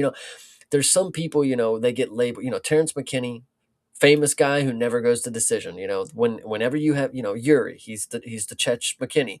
This is our honored Brendan Allen McKinney, because this is him right here. I love him. Love Moose. Well, so how long before you say he needs to cut the hair, though? And he's already, listen, he's got 2 losses already. He's obviously not here to be the greatest of all time. He's here to put on bangers, and I actually just appreciate that. So if you're here to just get in and get out, you're not going to be flipping the hair around. Obviously he braids it, it's a little different, but nobody does the Clay Guida anymore. It's kind of crazy, but I can see why. I don't know. All right, fair enough. Well, either way, I mean, McVay gets the nice win here. We're gonna have to see if they keep Cedricus after this. I mean, like, good Lord, he says they are. Okay. If he says that they are, then fair enough. More Cedricus Dumas at a different weight, brother. Oh. He's going down to 70. Well, everything's going to change then. New era incoming, everybody. Future Hall of Famer. Saw Jeremy Hall say that earlier, and I guess we just have to wait for the weight drop for that to be the case. 100%. All right, but in the meantime, Jackson McVay getting the job done by submission. Gotta love it. I think I was very happy with this. No, yeah, that was good. All right. And before we move on, of course, shout out to Didgery Dave coming in. Appreciate you, brother. This fight right here is Adolfo Vieira. He fought Eric McConico. This fight should really be a lesson in not betting on fights where both fighters kinda aren't great, I think. I'm listen, when it comes to betting, some fights, people are like, "Oh no, you got to stay away from something like that because two guys, the finishing potential is too crazy. You don't know who's going to win." Fights like this, I definitely agree. You have a guy, and this is a guy who would have told you to bet on Vieira. Like this is just a funny thing, and this is why you don't bet on somebody like this, is because you you watch this fight. Now, first round, I'm pretty sure that's where we got the knockdown was in the first round, Correct, yeah. and McConaughey is just running across the fucking cage and slipping around everywhere. It's one of the craziest scenes. But Vieira, you watch the fight slip away from him slowly and slowly in this fight. It's not one thing that McConaughey did that was great. To be fair, he did not much that was great. The fact that he beat Vieira was great. Yes, it was a performance. It was a performance. But I'm not saying that this wasn't Vieira's fight to just win. Eric McConaughey, there was so many moments where he would just do something that was so small, and it just happened to work. And Vieira is just like looking like a fucking he don't know what just hit him. He thinks that he's got like the craziest person in front of him, and it's literally just Eric McConaughey, bro. Like you literally just knocked him down in the first round. Like Well, I don't get it. what I would say, I'll at least give a little bit of a bone to McConaughey to an extent here. One thing I thought that he did well in this fight is that after the first round with the knockdown, he incrementally over the course of the fight retook it. That I thought was respectable at the very least. But that comes with the pairing handshake agreement with Vieira slowly fading throughout basically after the knockdown. I mean, this Hidalgo Vieira, I thought that his striking had improved after going with the nerds. I still think that there is something to that. Obviously, he got the knockdown. There's a little bit of an improvement in the striking department, but you can't have striking if you don't have cardio, period. We've seen this from plenty of fighters who get so tired they cannot lift their arms. Vieira was in a position second round, starting to gas. It was starting early in that round too. It gave McConaughey the ability to just, like I said, incrementally, like you said, it was small things. It wasn't like any kind of crazy explosive action. It was decent at best striking. No power on it. I mean, that's one thing I'd say about McConaughey. No power in the hands. I mean, like this is not a threat when it comes to knockouts as far as we have seen. And Rodolfo Vieira probably should have been the time to show that if you do have it. So it's not going to be that. It's just a slow, and this is the tortoise and the hare in this fight. Slow and steady won the race for McConaughey. I think it tracks. I mean, it was unfortunate for Vieira because he did have the good first round, but this is how you win a fight if you do get knocked down in the first round. Slow and steady, outpace your opponent, and if Vieira's going to gas, then that's how it happens. Yeah, this one, I just it sucks because Eric McConaughey, I mean, I have no problem with him. Vieira, this one, the biggest problem that I have with this fight is that it was the featured prelim. Same. I thought the exact same thing. I was like, this is your featured prelim. This is supposed to be the banger slot on the prelims going into main card. It certainly was not that. Yeah, no, this fight on paper sucked, and it sucked even worse watching. That's the hard part about this. Is like Vieira, and yeah, you're right. I mean, just every moment he was just getting slower as time ticked on. He would throw a little combination. Eric McConaughey would do something that just it didn't win the encounter, but he would just slip something, and Vieira would just like he'd plod over, and it's like, oh my god, all right, he won that one, sure, and then we'd see it again, and then McConaughey would land something. It's like, oh my fucking god, can you just stop falling for the basic things that he's doing? It's just crazy. I don't know. Yeah, yeah. I mean, that's really about it. I don't have too much else to say about it. It was certainly a fight that happened. Another one of those. McConaughey did win this fight through determination to continue to stay in the fight, and that is respectable to an extent. But as we talked about with the Francis Marshall, even though that was more of a masterclass, this certainly was not that. You have to create your own opportunities in the same way that you have to create your own highlights, in the same way that you have to make your wins memorable and set yourself apart. This was not that. 100%. All right. Well, Thankfully, we didn't have much to say on it. yeah, really, it didn't even have any like crazy, like, weirdness in it. I mean, there was one time I have in the notes where McConaughey grabbed the fence, no warning or stoppage in action, whatever. I mean, okay, fine. It's not, yes, I don't appreciate the fence grab, but it's not something to talk about. No scandalism, no skill, just straight ass. There's your featured prelim. Yeah. All right. Well, let's move on to the first fight of the main card. A little bit more action in this one. Marcus Buchecha, he fought Ryan Spann. This was a noticeably slimmer Buchecha, I thought. You know, it looked like he had taken his weight training a little bit more seriously in this fight. Unfortunately, he did not take his actual fighting more seriously because Superman Spann was here to get the dub. Yeah, and Buchecha in phenomenal shape. Across from him is fucking is a Goozy, apparently Alvin Hines or something, because they were talking about Ryan Spann as if he was the fattest man that you've ever seen in your life, and comparatively to what he was, sure, you would probably, oh my god, he looks huge. It's like, guys, he doesn't even look that bad for 265. He looks like he could fight at 300 and probably still look like a decently shaped human being, whatever you want to say. But like this fight here is one, and I know I talked about well, actually we'll talk about it in the main event. I hate watch that I didn't necessarily love. This this was top tier. This was one of the best ones because not only did you see Ryan Spann engaging with the wrestling and the grappling and proving that, like, bro, you're nothing. I don't care how many competitions you've won in no gi or whatever you've done. It doesn't matter. I have a tattoo of Superman's logo on my chest, and I'm just I'm a true man, And he proved. It's just really funny when you see jujitsu just not working, because there was the perfect moment where Ryan Span's on top, and then he's trying to get up or something, and Buchecha tries to sweep around and get his back, and then he falls off, and you're like, "Oh, you're the grappling king over there, huh? Brother, Oh, brother." I mean, just nailing it so hard with this because I literally have in the notes when Ryan Spann is going toe to toe with you in the wrestling department, does the credentialed grappling even matter?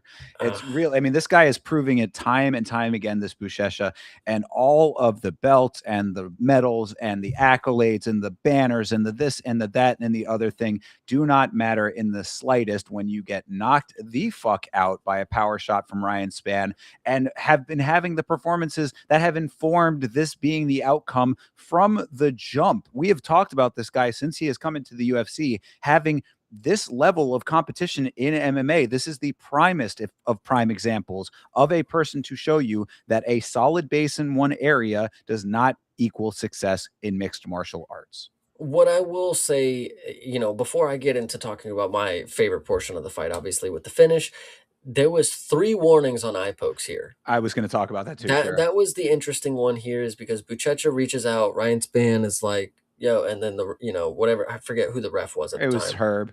and he's like, that's who I thought it was, and he's like, fingers, fingers, Buchecha, and then he tells him again, and then he stops the fight at the end, and he's like, look, you need to keep your hand, whatever. But so anyway, the fight ends up getting a gnarly finish, the finish that we dreadfully were needing for Buchecha, of course.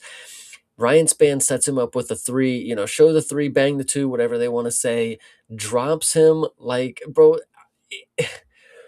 This is going to be epic. Somebody needs to clip it. Whenever you see like the memes that are people falling and then it's like the food on the grill, like that's this dude fell like salmon hitting a fucking skillet. Like it's crazy, bro. He fell so hard. And the follow-up shots, I'm not going to lie to you, in real time I was thinking he probably could have got a follow-up shot or two. Come on, Herb. Like, you don't have to stop it like that. But when you watch the replay, Buchecha was not even in, he wasn't in the same realm, dude. Done, Yeah. donezo, done, done, done. Yes, no, absolutely. And that's just perfect too for a jujitsu nerd to finally get hit in the face so hard that not, going unconscious is one thing, but being hit so hard that you're conscious, but you're not, like, that's what we needed. That's what we definitely needed from Buchecha. And I'm sorry, bro. I know, like, I'm laughing at your downfalls or whatever, but like, these are the tests that you're gonna have to overcome. If you want to be great, I hate to break it to you, Brian Spann putting you down on your ass, stars spinning, Tweety birds and shit, like it's gonna happen more often than not if Ryan Spann's doing it to you, bro. Lost to Boudet, split over Kennedy, lost Two to lo- Spann. two losses to Anthony Smith, Uh, Ryan Spann. oh well, yeah, that's the other side. Yeah, I mean, I'm saying like when it comes to Buchecha, like really you're having a firsthand like master class speed run of understanding what it is like to be a heavyweight in the UFC at this point, and it's not adding up for you. I mean, like, and I don't have any specific problem with him, but really it's how he was sold to us. I think that's really where all of this is coming from, because Span at one point, he got silly. He goes for the guillotine. It baited Buchecha into getting onto the ground, and then Span turns that into some top-down striking. So basically, you were biting on an extended feint to an extent. You know what I mean? Like he basically like faked a position to get you down. You took the bait, and now you're getting punched from the top. That will happen. Buchecha ends up on the ground. Span finds an exit, just sprints away. How'd you let that happen, master grappler? These are all of the little minor points here that end up equaling up to this guy not being it. And the major one I wanted to bring up, Chase, I don't know if you saw this because I posted it very late at night. I posted a meme in the Discord. It said, this guy has every ADCC, every IBJJF, whatever, every accolade that you could ever imagine as far as grappling goes. Never getting anything even close to finishes with it in the UFC. You've got Walter Walker, who I believe they said was like either a blue belt or a purple belt, who has 4 heel hook submissions, 5 or whatever the number is at this point. How does this equal up? The answer, and I'll tell you the answer. The answer is Walter Walker is a mixed martial artist who is applying BJJ. This is a BJJ practitioner who is trying to masquerade as an MMA fighter, and it will not work. I'm just glad that reality comes quick enough in this sport that you can see an arc like this. You can see somebody come in with the hype, and then you can see it fall flat on its face. Sometimes it's really fucking good to see. I'm not gonna lie, because Buchecha, we all know, is not very good. We knew Kennedy fucking flopped hard when it came to True. that. Buchecha also flopped because you can't, if you can't show us against somebody who's doing nothing, like, brother. Anyway, so I think the most telling portion of this fight, and I truly believe, other than the knockout, yes, the funniest portion was when Buchecha tried to take his back and Ryan Spann just got up and he fell off. And it's not even that he fell off; it's that you know he's a big heavyweight guy. So when he falls, it's a big thud. It's not like, so for him to like get carried up a little bit and then fall. It's hilarious because like it's like, bro, yeah, no fucking shit, you're gonna fall off his back. You're like 400 pounds, dude. Like, fuck. Yeah, no, Ah, and I don't want to give the impression that like I am also a hater of this guy. It's not about that, because I would like there to be a heavyweight who could pull off the things that he was being sold to us to be able to do. Like if he came in here and used all of that BJJ and was just submitting guys left and right, I'd be like, damn, that's what this division needs, because certainly it needs something. And now we're getting Josh Hokett, who is actually delivering that to an extent in different ways, and I'm not exactly happy about all of what comes with him. But my point is that we need, this division is in dire need of new blood and interesting fights to revitalize the otherwise very stagnant heavyweight division. He could have been that. So this not working out for him with what he has, it's unfortunate to me in the big picture, but I think that it tracks. I think that that's more of where I come from with all of this, is that sucks to be right is how I feel about it. Because it's like we knew that a one-dimensional guy who is very good at one thing is not going to be successful in that way. As I said, Hokett's a guy who was a wrestler earlier on in his lifetime, has striking as well. He's a mixed martial artist now. You are one-dimensional. One-dimensional don't cut it. So again, sucks to be right. I can understand why a lot of people wouldn't like Ryan Spann. I personally don't know much about him. I've seen him fight a few different times. The times that I've seen him fight, he's impressed me. And this is a long career that I've missed majority of.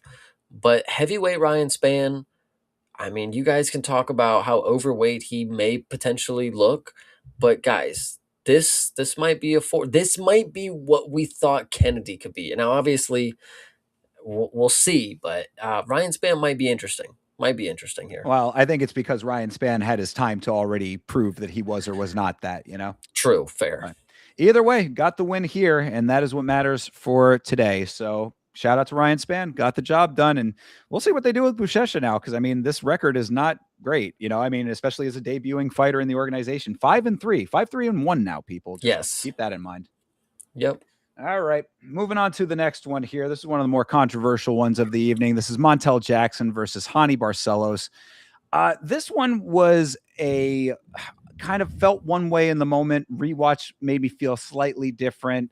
I have a lot of opinions about this, but why don't you start us off, Chase? Um, the thing that I will say, to keep it blunt, because this is another fight, not much happened. Not much was going on, not much that was good. Montel Jackson doing his normal Montel Jackson thing, gets a knockdown in the first, whatever it is, cool beans, great, love to see it.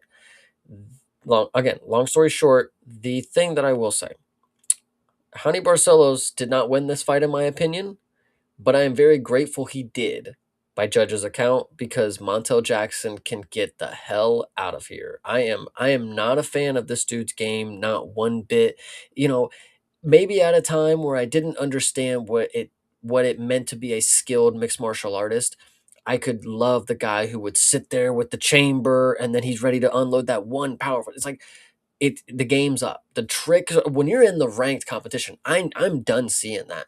I'm done seeing you just circle around and just wait for that one shot. And granted, Montel Jackson has that ability to knock people down. He's got like the most in the division, third most, something like that. But like knocking people down means they fucking get up, Like can you actually finish the fight? Hani Barcelos should have been finished in this fight. And that's just to say, to the point, Montel Jackson just ain't that guy in my opinion. And he serves to himself to be the boring fighter that he is, that he didn't go push for the finish here.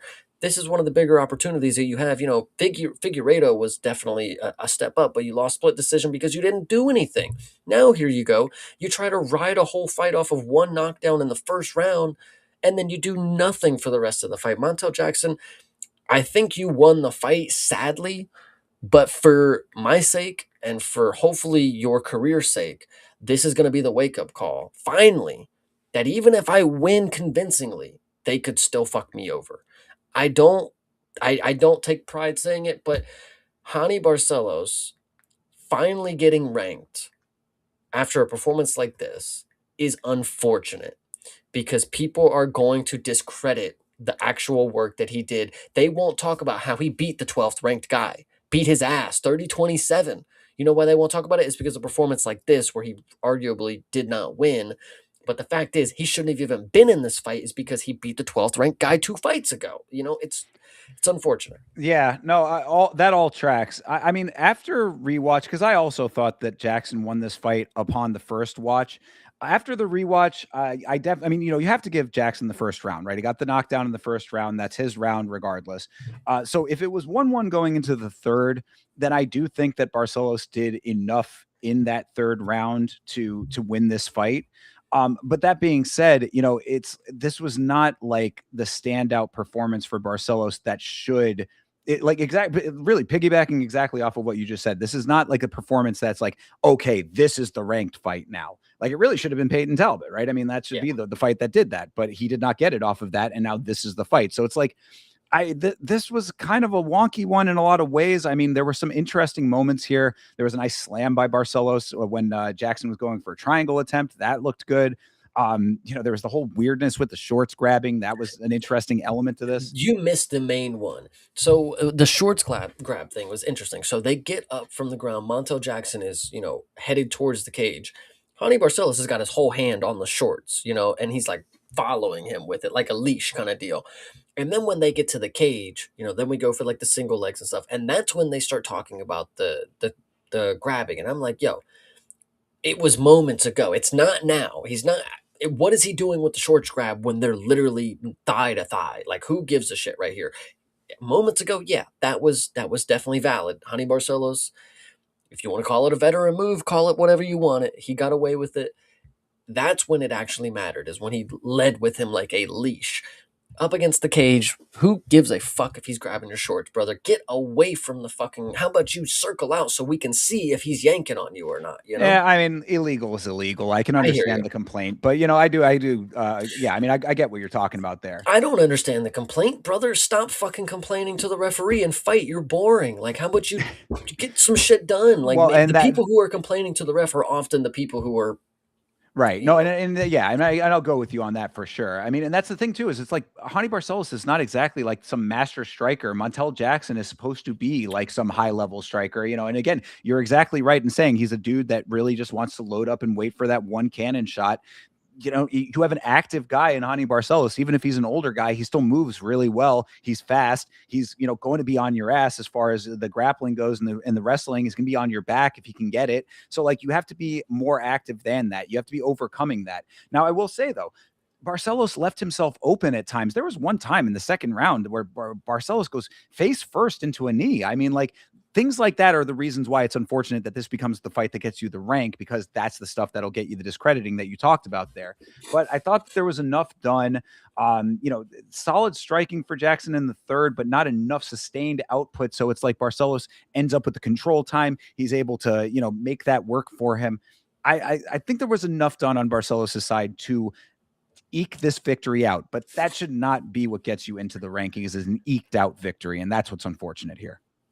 if you believe upon rewatch that Hani Barcelos got this one, I personally, I've always said, if you are somebody who lands third, like the number can be anything, but if it sounds low as shit, if you land 33 strikes total in a mixed martial arts bout, I don't know, brother. That don't sound like you did Well, but much I of mean, anything. we're talking about 7 minutes and 45 seconds of control time. Yeah, but like, what are you doing with the control time though? Is like the thing. I mean, he Yeah. got two submission attempts. I agree, but in two submission attempts, Honey Barcelos, you're some black belt, yeah. Well, that's also something I did want to mention. All 3 rounds of this fight ended with Hani Barcelos in a submission position.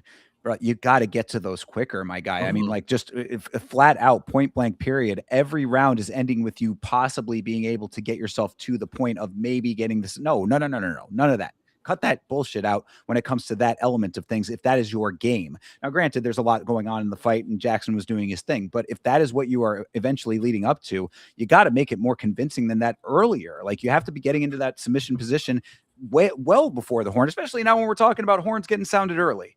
True, absolutely. Yeah, once they saw that backstage, you should have realized, man, you cannot fuck around with these guys. But Honey Barcelos, no, I agree with you. He's got to work to these positions earlier, and I'm a little upset because I was thinking Honey Barcelos sub is very live for somebody who's probably a black belt. I don't know. I can't swear to it, but Montel Jackson is just a basic one-dimensional striker. What the fuck does he know about grappling, submission, defense, bro? Get him down and choke him out. Like, what the hell are we talking about here? I feel like a lot of people don't have the confidence in their grappling. It's like, what the fuck did you spend all the time getting the credentials for if you're not willing to use it when it's necessary? Now, granted, a lot of people overuse and they're overconfident in their grappling. There's definitely a sweet spot to it, but Honey Barcelos, you've been doing this long enough. You could have won this fight and made it look like you were making light work of somebody who didn't deserve to be in the rankings. Now it looks like, well, this dude's barely better than Montel Jackson. It's like it's unfortunate the way that because the revisionists, they will neglect that he beat Peyton Talbot, and they will talk about how look at him now and Peyton Talbot's he's better now and Ronnie Barcelos is on the decline. It's like the point is when right was right, Honey Barcelos did not get what he was deserves, and that's the ranked opponent. He did not get his opportunity to start climbing the ranks once again. But now we can maybe see something, but I don't know. This was unfortunate because Montel Jackson's just not that good. Yeah, split decision win for Barcelos really tells the tale of this fight, because for that exact reason. I mean, obviously one person thought that it was close enough for Jackson with the striking and the damage to take it.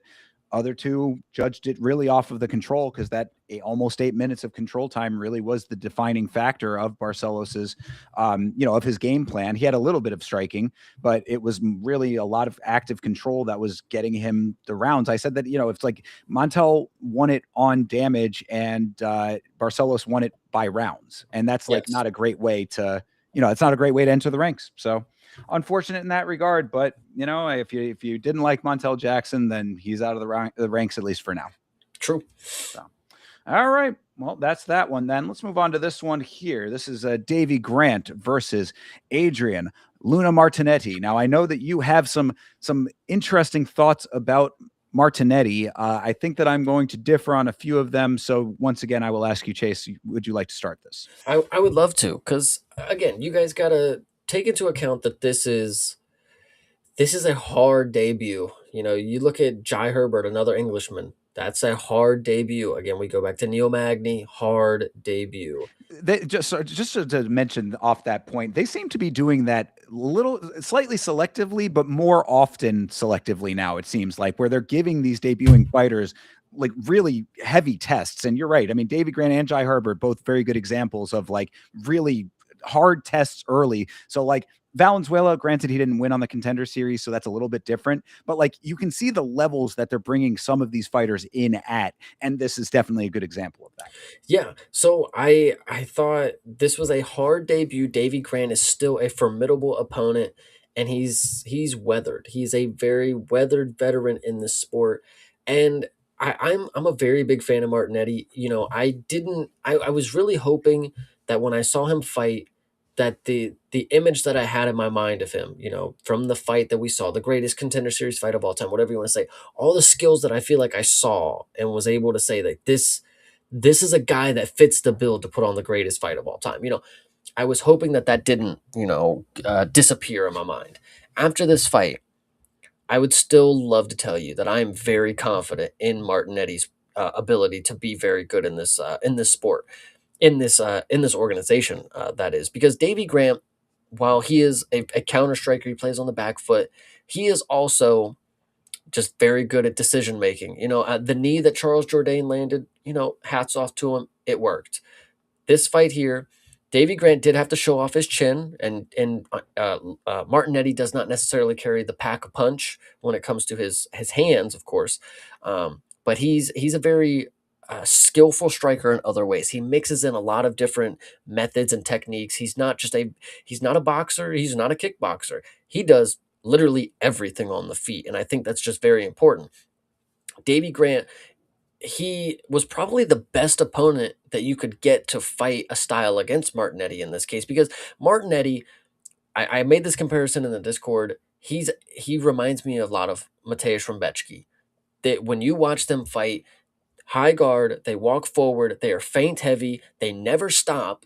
You could throw the fucking sink at them and they're going to continue walking. They also don't check leg kicks. Now Martinetti eventually had to switch stances, but some people, and we've talked about this before, some people have never seen leg kicks before in their life. Harry Hardwick, apparently that was the case when he got TKO'd, but some people also just do not get affected by leg kicks as easily as others. Some people just continue to walk through it, a stance switch for 2 minutes, and then they go right back to it. You know, an opponent like this is very hard to navigate. And Davy Grant is probably the best example of somebody who could navigate this fight, because you have to fight on a lot of instinct when it comes to somebody like this. They don't give you the opportunity to set your feet. They don't give you an opportunity to choose what you want to do. You have to just have an option. When they come forward and he throws punches or, you know, tries to grab you, you got to have just the answer to bing, bang, and then get out.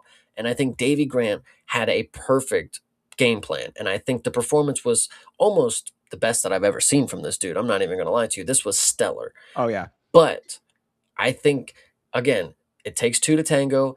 Martinetti, being the savage that he is, this dude is making me a really big fan because one, he showed a chin. He showed his willingness to continue fighting. I mean, guys, think about it. 17-1. How many times do you think of those bouts that his legs were kicked out from under him and he had trouble walking? I could probably say it was low. You know, these things don't happen like this. You know, Davy Grant had that game plan. You know, as soon as the fight started, the first shot that he landed was just this mean ass low kick. You know, he was going to disable him through the fight. You know, and I'm not saying this to, to discredit any of Martinetti's opponents, but like, it's things like that that you don't see until you get to the UFC. Somebody who will dedicate the game to just butchering your legs, because we're going to find out if you can stand after a round or two of it. Look, again, back to Harry Hardwick. Just kick him in the leg 50 fucking times. You know, if he's not going to check it, I mean, that's just how it goes. But Martinetti, able to walk through all of this, able to still keep a pace that is crazy, mixing up everything throughout 3 rounds, showing off he's got a chin himself, Latino chin. He may not look it, you know, he's very unassuming, But this guy, I'm telling you, I really love this dude's game. He even the takedowns too. He shot for an early takedown against Davy Grant. He didn't get it. He shot for another one. Blah blah blah blah blah. But in the third round, right at the end, he gets a takedown. He drops down, gets Davy Grant on his butt. Davy Grant gets up, and they're in like the clinch wrestling, and then he hits this slick trip on him, and it's like things like this. Like even towards the end of the round, even towards the end of the fight, he's one trying to secure points. Yes, sure. Maybe not like necessarily like, oh, you want to be the shoot the takedown at the end of the round kind of guy, but he was doing unique things that like, okay, he doesn't just have a double leg, he's got, judo trips, he's got waistline, the things that Martinetti is possessing, even in a performance that he's losing against somebody who's a hard fight to navigate. This dude is really one of my this is my guy right here. I like Luna Well, Martinetti, man. you can certainly tell that. I mean, that was quite the quite the breakdown there, and a lot of positive praise. So a lot of it tracks. But one of the things that you mentioned there, and I hate to be the negative side of this, and I'm really not trying to be overly negative, but I do want to at least bring up a couple of the points. I said that I agree. Martinetti is relentless. He is definitely tenacious. He is a tough dude who can take a punch. That's absolutely true. I said Rombechki plus speed, which is a really good combination to have. However, the problem is that he A takes a lot of those punches, and B, the power in the hands. This was a fight between two guys with nice striking, but no power between them. So it was going to be a volume striking affair between both of these guys. And Davy Grant is really, really good in that type of fight because he is still a very quality boxer. As you said, this was possibly one of the best fights we've ever seen out of Davy Grant because this is the exact type of fight that he should have been in. I mean, this is him at his peak when it comes to just throwing hands, kicks, going this and that. All of that tracks to exactly what his strong suit is. The footwork, movement, combinations, and shot placement, all on display for Davy, all tremendous. Martinetti doing a great job in those departments as well. But that's where we end up in this kind of like stalemate situation where it's just the two of them. This was, I class this as a high speed chess match between these two, just angling shots at each other. You know what I mean? It was like one of those kinds of things. And that's not a knock. It was very impressive to watch. I really enjoyed this fight. I thought it was a very fun fight to watch, but the power is really the problem. I said, old man Davy Grant is still fast and accurate, but this is more of the patented British pillow boxing, unfortunately. And I hate to say that because it's him, Nathaniel Wood. I mean, like Sam Patterson can get knockouts, but then, sometimes we don't see him doing that. It's like there just seems to be a little bit of a power problem with some of these British fighters, and it's a lot of them who are boxers as well. It's like you'd think that if they were going to be striking as much as they do, that they would have the power to back that up, but it's really just a lot of volume at times, and that's a lot of what we saw here. So Martinetti did navigate this fight pretty well. I mean, he had some the nice spinning kick, the spinning side kick in the first round. I thought that looked good. He sort of looked a little uncomfortable in this fight, so I want to believe that maybe overall, like later on, he'll like find his rhythm because I don't think he like truly found his rhythm in this fight, even though he held his own very, very well. But he did a lot of pressuring, but not a lot of throwing in multiples to overwhelm Grant. So it was pressure with little gain, and then you pair that with the lack of power, you start to see where the problems lie. So I'm not saying that I don't like this guy. I think that there's formative elements of a fighter who can do a lot more and a lot better over time, but the power needs to be there. I don't know how you develop it necessarily, if you're weight training more, whatever it needs to happen to get the power in the hands. But if you're going to fight the way that he fights and you don't have that power to back it up, you end up like a Mateusz Rombechki. You take a lot of damage with not a lot to show for it. I actually, and this is just me personally, just giving an opinion. I think it's the developmentally the way that he throws his punches. I just he doesn't have like a there's no pop to it really. Right. He's just like he's throwing meaty paws out there. He's trying to get his hands on you, and fair play to him. Again, when it comes to the record, I think it's very important to know. Again, 17-1 coming into this. He lost his third bout in his career, and he hasn't lost since. For him to go out here, put on a performance, and hand raised high. A lot of people. There's people who take their fifth fucking loss in the main event, Vinicius Oliveira, and they don't know how to fucking act. This is a person lost with class, walked out at 17-2, still a great record. He was surprised though. He was very surprised by this outcome. And I don't blame him for it. Again, he hasn't lost in 15 fights or whatever it is. Yeah. So I want to give him the benefit of the doubt. I mean, it wasn't that off, I mean, it wasn't like he was a 30-26 and no, I agree with that.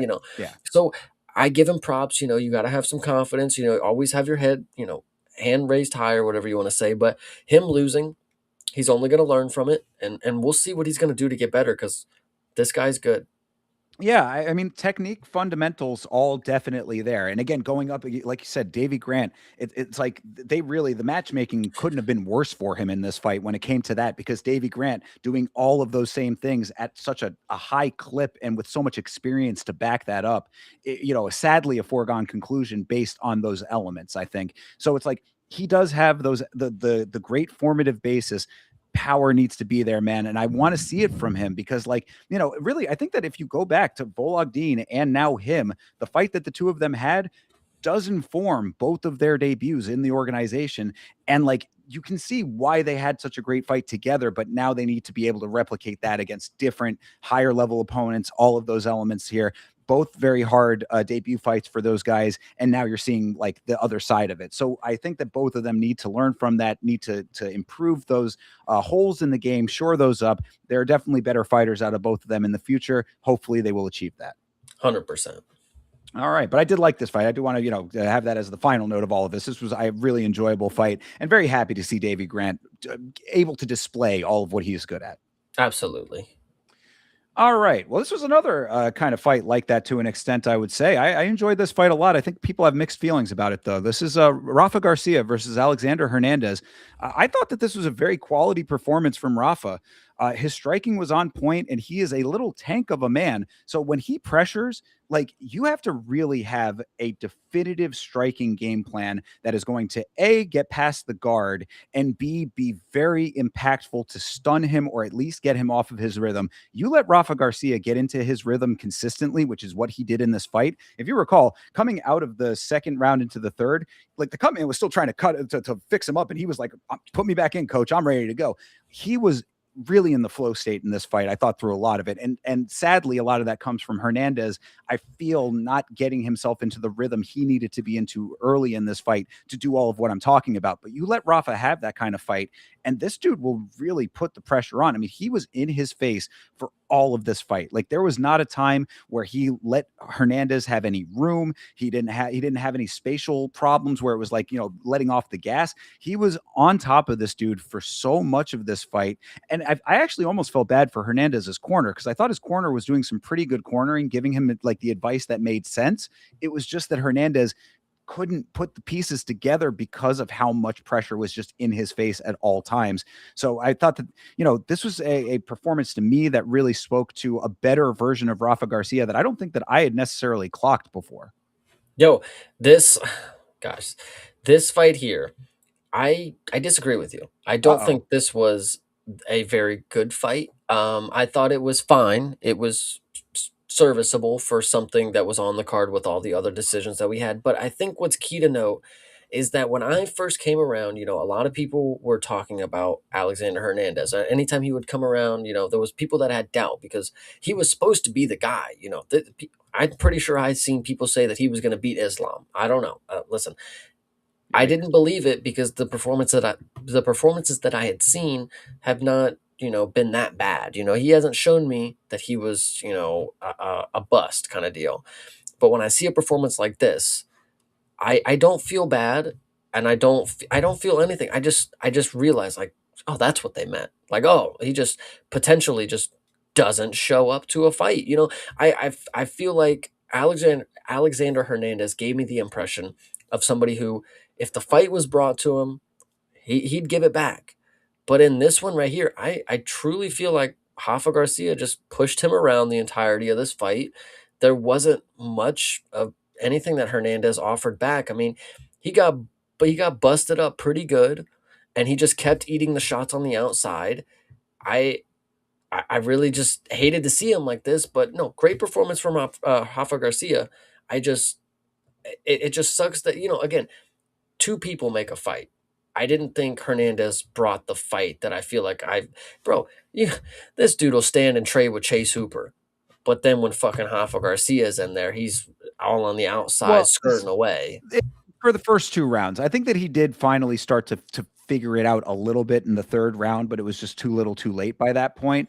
But again, I think that really, like, that's why I'm giving so much praise to Rafa Garcia here. I mean, I think that he is who made it that way. Like, yeah, you're exactly right. It does take two to tango when it comes to this fighting shit. But like at the same time, if you are not able to effectively get through the guard, if you're not able to effectively find the shots, where is that coming from? You know what I mean? Now, like a lot of times you could say, oh, other fighters are doing things differently. But like, if this is the game plan that is going to work for Rafa Garcia and he does that, then I mean, I think that's worth the merit, I mean, like he found the strategy that was neutralizing what Hernandez does best. So hats off to him. I mean, again, I don't necessarily think that I've seen a performance like this from Rafa Garcia that made me like say, man, that is actually like legitimately impressive that I hadn't like picked up on before. But this is where I saw a person who like had a solid game plan. Again, also the build really lends itself to this fight because they were very evenly matched in that way. So if you're going to put your head behind the guard and just start spamming the shots where you can get them and your opponent doesn't have an answer for that, I mean, hats off to you. I think that that's worth the praise, I would say. Yeah, I definitely agree. I want to go ahead and give Rafa Garcia the credit where it's due. I still just wish that Hernandez didn't make me realize that yeah, people have been around, History unfortunately can repeat itself. Not always, but in this case, I mean, it's not like Rafa Garcia is the worst fighter ever. It's not like this is a Kurt Holloway that he lost to or something like that. But this this ain't a guy that you had to even think about was on your radar. I don't know if you were overlooking the possibility that it can beat you or it just wasn't your night, but this doesn't just set you back. I mean, it sets you right back where you were. Like, and that's the worst part. It's like, if you're at rock bottom, okay, there's only up from here. But like, no, you just get set back a few steps where you literally just made your way out of. You got two decision wins. Cool, people were thinking you're decent, and then you get two finish wins. Okay, now we're talking. Now you're looking good, and then you drop to Rafa Garcia, and it's like, now we're back to you need two finish wins, brother. Like Well, so. you're exactly right about that. I definitely agree with you on that when it comes to the trajectory. And also, if we go back to the history, which we don't need to get into all of, but of course, of course, Hernandez is a guy after the whole thing with Cowboy Cerrone and all of the shit he was talking and everything like that. He set himself up for a downfall and then had a very satisfying downfall to a lot of people because of that. So you're right. Building yourself back up from that, it takes a lot to overcome that, and to have gotten to that position here and then have this fight be the thing that could basically stalemate you to a certain extent, have you kind of idling when you were on a good forward trajectory. That 100% I agree with entirely. Yeah. No, yeah. But the last thing that you need to know is that Rafa Garcia had a really good performance here. This was clean, cut, executed. Cub Swanson in his corner. I think if Rafa Garcia has potential to be a ranked opponent towards the ladder of the division, of course, if he wants to do that by the end of this year, he could certainly do it if he's active enough. I would just like to see who they're going to give him next, of course. Yeah, and really that's also the takeaway for me is that I think my ultimate takeaway here, I've said it a couple of times, but I'll say it again, is that I don't think that I had picked up on the quality of Rafa Garcia's striking until now in a major way. You know what I mean? Like I knew that he was a tough guy. I knew that he was a formidable opponent to an extent, but not somebody that I was really like had on the radar kind of thing. This I would say puts him on the radar a little bit more to me. Hernandez was on a pretty good upward trajectory. He stops that. He takes over that slot to a minor extent. As you said, Cub Swanson product. That also helps in my mind a little bit, at least to remember. Really, this was something that I think, should at least give you the signal of like, yeah, maybe I will take this guy a little bit more seriously. 100%. I like it. All right, good deal. Let's get into the co-main event here. This is Norma Dumont versus Jocelyn Edwards. Of course, this fight, we talked a lot about Jocelyn Edwards and her improvements. The things that she did early on in her career that had me thinking one way, and then over the course of her career, how she changed my mind. I think that based on that, this was a sound navigation of a fight, but this was not a great fight overall because there just was not enough happening on either side. I think that for the few instances where there was some explosiveness, it was on Jocelyn's side. So good deal, especially upon rewatch. Like I clocked a lot more of like the actual X's and O's of everything. So the decision does stand correct as far as all of that goes. But I mean, the commentary is talking about Norma Dumont thriving in point fights, except she wasn't outpointing in this one. I think that's why this fight was a little dissatisfying to me. This one is one of those big long rounds. I don't put any blame on Jocelyn here. I thought she fought the exact fight she needed to win the fight. I mean, with Norma Dumont, she's a counter striker. She's on the outside, so you have to go bring the fight to her. I thought Jocelyn Edwards did a great job of trying to engage as much as she can. There was a point, I believe, it was at the end of the first round, where Norma Dumont goes to her coach or whatever, and she's like, I can't keep trading with her. She's gonna like knock me out or something. She says something like that. Like she's hurting me with her punches. She said something about the power. And it unfortunately led to her not engaging enough. She just did not want to take the chance. She was on a decent win streak. Even before the fight, they were saying she's 7-0 in the Apex, 6-1 as a UFC favorite. I mean, she has been doing this for a long time. And now Jocelyn Edwards put her in the position where she said, I'm not going to risk that. I'm just going to continue to stay out here and I'm going to play my game. And unfortunately, thankfully, she got what she deserved, where she thought she was winning the fight. Hand raised, Oh smile, yeah, that was something. Yeah, I saw the and nothing. yeah, I saw the tweet that you'd posted about, that the performance of the night goes to Norma Dumont with her, her what? Excuse me, I didn't win this fight. It's like, yeah, no, you did not win this fight. This should have been something that you recognized in how you performed throughout all of this. I said that maybe based on minimal striking, you can give Norma the second round, perhaps, but that's a big perhaps. And third round was also rather inactive on Norma's side. She didn't do much with the top control in the first round either. Where was the win to you? You know what I mean? It was one of those kinds of things. Is the win in the room with us now? Like, I don't know where she was getting this impression that any of the instances that she had of control or of advantage were enough to actually swing this fight. Edwards, on the other hand, beginning of the fight, I thought she did a great job of striking her way into the clinch. There was she had that nice little flurry that got her into range. That's something that I can say there's a point. You know what I mean? There's a couple of like instances like that. The switch kick for Edwards in the second round, maybe not super impactful, but at least it's something. If you don't do anything and your opponent does something, the opponent wins. True. Yeah, I mean, I don't know what else to say. I mean, 29-28 seems pretty correct to me upon rewatch. Yeah, 30-27 is a little bit of a reach, but I'm not mad at it because Norma Dumont did nothing. She didn't take the fight serious enough. She Is that what you think it is? You think that she was underestimating? no, not that. Not necessarily in seriously is the bad way to say it, of course, but I don't think she was willing enough to understand that if I'm trying to think. It's not that she's not underestimating her. I think she was just worried that if I lose to her, it's going to be by finish. She's finished the last four women, and I'm not going to take that risk, and I'm going to do what I do best because it's beaten everybody else. And the fact that it didn't beat Jocelyn is a very good sign because hopefully she understands that if I would have just been a little, and it actually comes down to her style, the way that she leans back with her chin up. I mean, yeah, you're gonna get clipped. I mean, I understand why you are not wanting to take the risk because inevitably your style is going to lend to you having openings where they're going to hit you. I just think if you wanted to win the fight, you had to be able to capitalize on that. You got to figure out the way to win. I'm not the one to tell you to do it, but if you want the win, you have to figure out how to do it. And if you want to be the person that sits there and is happy when the judges call the other person's name, continue to do this. Yeah, I mean, really, it does come down to that. It's about as simple as that. I mean, minimal striking and laying on top of your opponent does not win the fight, especially when your opponent is doing more than that. Correct. Yeah, I mean that's really about as classically grade school elementary as it can get. Way too low on the output, not doing enough.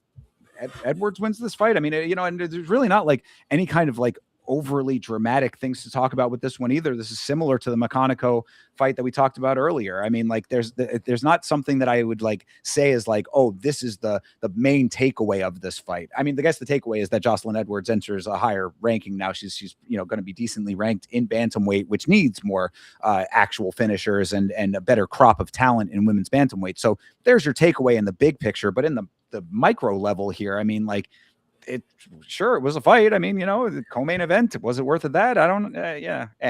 Yeah, yeah. But, shout out to Jocelyn. I appreciate her a lot. Let me just Yeah. say it that way. And I will say this, because of me becoming a believer, I put a small little straight bet on her to win this fight, and I cashed that ticket. So I appreciate you making a believer out of me, because that got me a little bit of extra cash. That's what I love to hear. Shout out Jocelyn Edwards, man. Shout out Panama.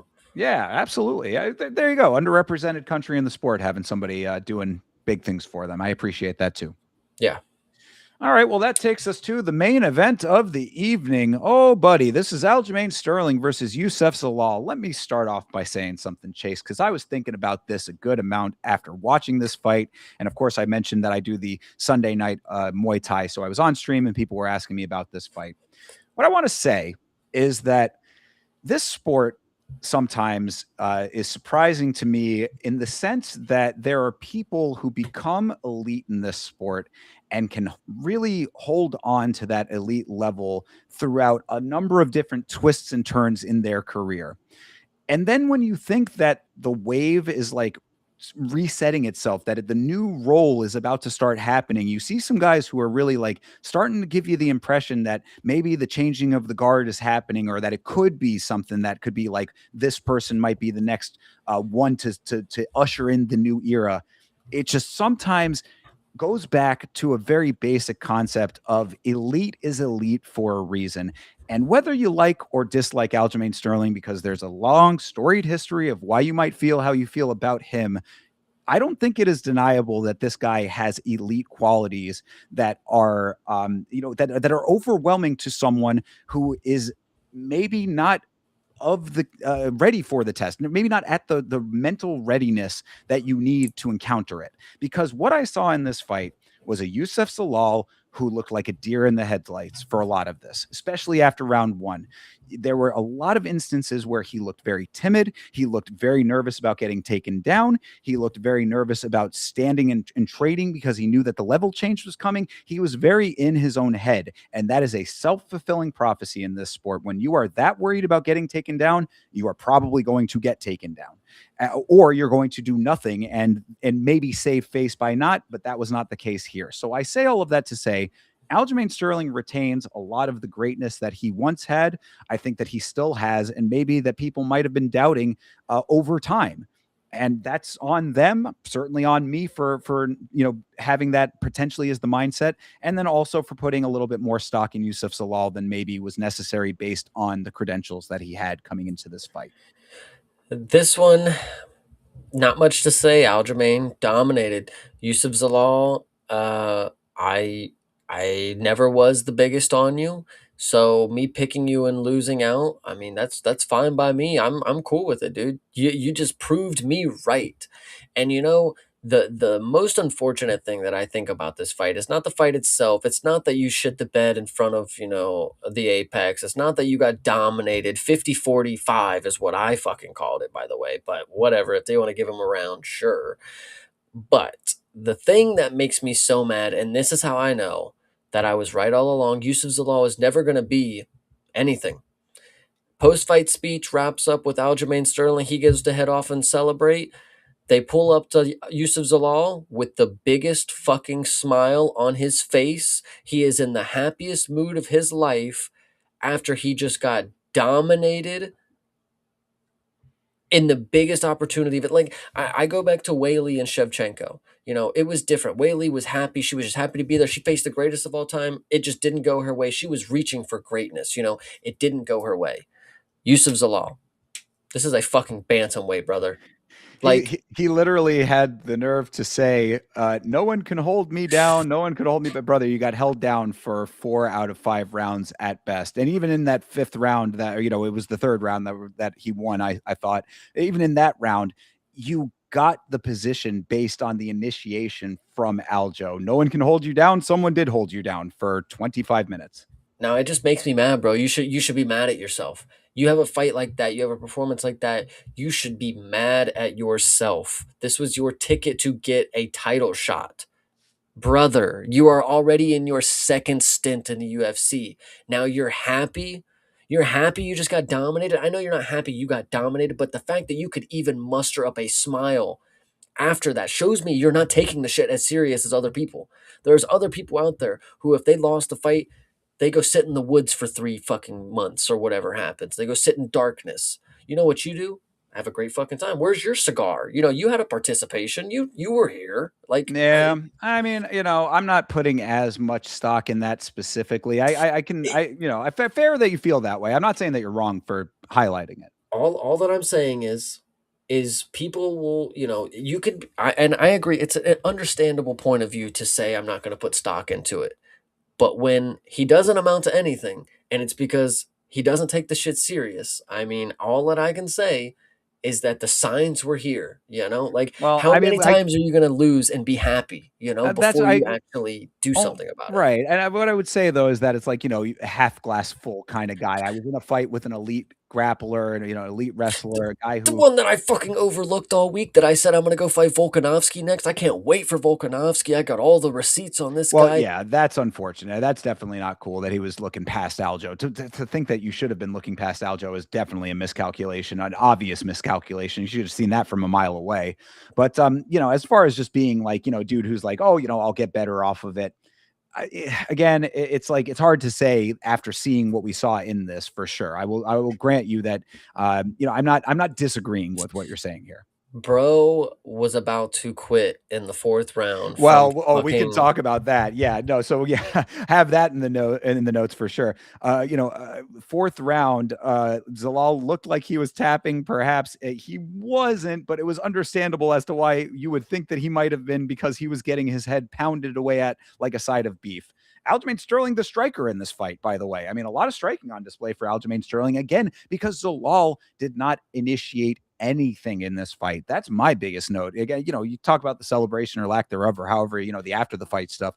In the fight itself, one thing that I guess I will note here and why it was so apparent to me, on one of my parlays, I've switched to doing prop bets a little bit more because I think that there's better potential for like certain things to happen when, the judges are just going to do whatever the hell they want. So I was like, Zalal over on the strikes seems correct to me. Zalal being having more significant strikes. Like, Aljo is going to do all the wrestling. He might win the fight off of that, but the strikes will be there for Zalal. This dude almost looked like he was intentionally not striking at times. There were times where Aljo was underneath him, select instances of it, where they were in exchanges. Obviously, it wasn't like he was dominating a lot of positions, but maybe in that third round, he had a couple of times where he was under him, not a single strike thrown. Aljo, on the other hand, gets his back, triangles him up, bang, bang, bang, bang, bang on the side of the head. He's striking at range. He's striking close up. Aljamain Sterling, the striker in this fight, it was bizarre to see it. Not bizarre that Aljo couldn't do that. Of course he could do that. He's a mixed martial artist. Of course he could do that. It was bizarre that it was happening based on the dynamics of this fight specifically. Aljo had free reign. You give a former champion like that this much leeway to do whatever they want. This is what they do, whatever the fuck they want. I'm surprised that he didn't have this performance against Brian Ortega with how he was fighting, but I digress. Either way, this fight right here is what we got. And Zalal just really not navigating this fight in any kind of like go get it attitude. It was very apparent. Like what you're saying about after the fight was apparent in the fight. I mean, there was one instance as well. Zalal takes the up kick, acknowledges it, and then takes another up kick. He basically plants his face right into the second up kick. It's like, what are you getting at in this fight is what I was like thinking a lot of the time. Like this is such a fundamentally poor navigation of this fight. It was really odd to see out of someone who had that many wins coming into it. And I'm not gonna say that this dude's gonna lose every fight from here on out, but I do sleep well at night knowing that out of all the people that I could potentially see as a good fighter, as somebody that I see the spark in, Zalal was one of those people that It wasn't for me, guys. I'm not the one who's going to gloat about him dancing around and evading Calvin Cater for 3 rounds. I'm also not going to gloat about him getting a 12-second tap against Josh Emmett, who clearly got paid to fucking do that. Now, if we want to talk about that, we could talk about this fight too. I'd be happy as shit too if I just made the lifetime money off of this fucking bet that I just threw. I'm not saying that it is true, but pff, the last 2 performances, I don't know. We've seen scandalous before. I don't know what's happening here. 12 seconds, Josh Emmett. He's never looked like that. We thought Zalal was going to be the greatest fucking fighter of all time after this with the grappling experience that he had. But Aljamain Sterling comes in here and makes him look like light work. And then he's fucking happy about it after. Like, it's just unfortunate. Yeah, no, I mean, whether that element of it tracks or not, hard to say. Uh, I can definitely not say anything, but this was an absolute one-sided, complete drubbing. I mean, this was such a blowout for Aljamain Sterling. I did give him the third round to Zalal. I thought that, he got the guillotine for a second there. The attempt looked like it was decent, which I was like, in the moment, I'm like, that would have been absolutely insane to think that Zalal was going to guillotine Aljamain Sterling. But again, the initiation of what that was, why he was there, was coming off of work that Aljo was doing. So, chalk it up to that being the overall takeaway, is that even when Zalal did well for one time in this fight, it was off of Aljamain Sterling starting the sequence. I'm just so grateful that he did not get the sub. I really am, because the fact that there would have been people out there who would have been talking about Yusuf Zalal, that he's that guy, man. He's that guy. And I would have been able to show you 2 full rounds previously of Aljamain Sterling doing whatever the fuck he wanted to this guy. Thankfully, the sub didn't occur, because now we got 5 rounds of it. But the fact that he almost potentially got that sub, shout out, credit to him. But I thought you were the grappler, brother. This is how you were supposed to combat Aljamain Sterling. Back in the day, people used to tell me, "Oh, if Aljo gets a hold of Sean O'Malley, he's got to worry about the grappling." Is this true now, brother? How many times do people have this grappling that I'm so fearful of? But when you have a guy in your fucking choke, he's just not there anymore. Like, Yeah. No, absolutely.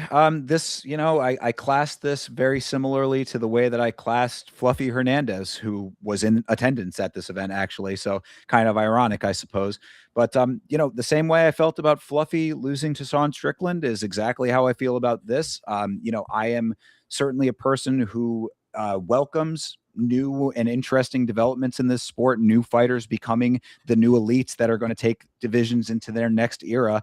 And now twice in the same year, if I'm not mistaken, that was this year, right? Fluffy and yes, Strickland. Yeah. So twice in the same year, 2 fighters that I was really thinking could be on that next wave have let me down in spectacular fashion. So, I'll take the L. I'll take it on, take it on the chin. I mean, I got to, I have to acknowledge when it's not correct, and both of those fights really fall into the exact same category. So unfortunate here, but Aljamain Sterling remains someone formidable. So I guess what I will end this discussion with, or at least pause it to you as the final question: Aljamain Sterling potentially for a title shot? Question mark. I've been saying that for ever since Lerona Movsar. I said that definitely should be the person, whoever wins should get the title shot. But the next person in line, depending on how the fight had gone, if Lerona Movsar were injured, or if there was some reason Movsar is probably just not going to fight for another fucking year, whatever the case may be. Aljo, the winner of Aljo and Zalal at the time, that was going to be I mean, that makes sense for the person to get the belt next. It's decently ranked enough. If Aljo wins, he's a former champion. He's a wrestler. He's not the striker that Volk is, but the wrestling could be interesting. So it depends on if Mosvar is going to wait around, or like, I don't really know. Unless we're going to get him in Abu Dhabi, I don't know if we're going to see Mosvar and Volk anytime soon. Yeah, I mean, I've said that because Aljo lost to Movsar, I would like one more fight from him just to like ultra solidify it. And I think that Laura Murphy would be a good one for that. I think that it's a pretty easy fight for Aljo based on what we've seen. I don't think that Larone's going to be able to hang with him when it comes to the grappling, so he should be able to make that his fight. After that, no questions asked. Yeah, I mean, whoever wins, if Mofsar is next in line and they're going to make that fight happen, one way or another, by hook or by crook, depending on how he decides he wants to roll out of bed and actually fight. If that's the case and he's going to get that title shot, give Aljo the loser of the title eliminator. He wins that. Give him the next shot. I kind of like people who are saying Aljo and John Silva. I kind of like that one. That adds a stylistic clash there because, like you're saying with Lerone, Aljo can beat. He knows how to beat Lerone, You're but gonna you're John gonna let Silva. you're gonna let John Silva aura farm his way into a potential title eliminator.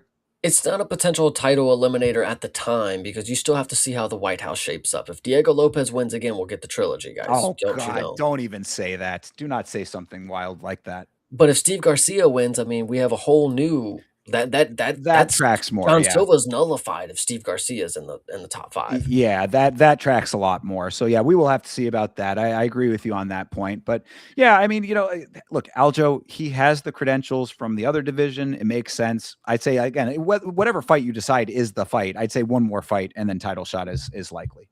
True, fair. Hear you. All right. Well, then I guess that takes us to the end of the card. That's UFC Fight Night, Sterling versus Zalal. Chase, after talking it all through, your final thoughts?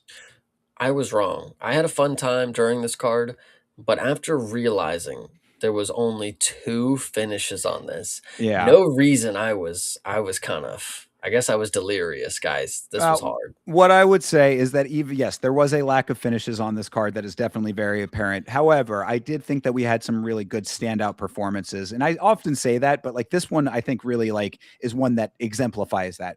Davy Grant, Rafa Garcia, Aljamain Sterling. I mean, the main card again. I thought the undercard, the prelims were not the best, but the main card I thought did deliver in a good way. A couple of good finishes on there.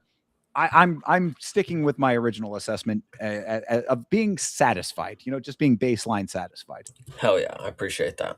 All right. Do you want to go over the numbers? I do want to go over the numbers. Please let me know. All right, so out of the 1, 2, 3, 4, 5, 6, 7, 8, 9, 10, 11, 12, 13 fights. 13. I had gotten 1, 2, 3, 4, 5, 6, 7, 8 correct. And then out of what was it? What did we say? 13? Yes. You got 1, 2, 3, 4, 5, 6 correct. So the yearly total, when I saw this one, it is starting to look a little bad, thinker. 109 to 89. I mean, that's still within, it's 20. That's 20. That's It, 20 even. it is 20, but it looks like it's a lot more. I'm not going to lie. 109, 89. It's like, maybe it's at 30. No, it's 20. Right? It's 20. It's only 20. It's 20 even. And this is going to be the one. The problem, too, was that we picked the same a lot in this last one. And the ones that we didn't pick the same on were the ones that I got wrong. So, understandable. This will happen, but maybe this will be the one where we have vastly different opinions. It is UFC Perth that we're going to be talking about. This is actually a pretty decent card, so maybe this will be the one where everything changes for your boy. So let's get into it a little bit here. Of course, this is UFC Fight Night. Della Maddalena versus Prates. Jack Della Maddalena is going up against Carlos Prates. This is a very highly anticipated fight here, Chase. A lot of people are very excited about this because there are a lot of people who are very high on Jack Della Maddalena, I think that there is a lot of a big fan base for this guy. Oh, you make a face like you don't think that that's the truth. There are riders for Jack Della, brother. I see them all the time. People coming into the chat talking about Jack Della being the man. A lot of them maybe from that region of the world, perhaps. Could be a little bit of bias there, maybe, but I do know that this is a dude that a lot of people have been thinking is that guy for a while, even through losses, even through performances that I didn't think made him seem like he was that guy. He's going up against Carlos Prates, who potentially could be that guy. So that all being said, what do you think?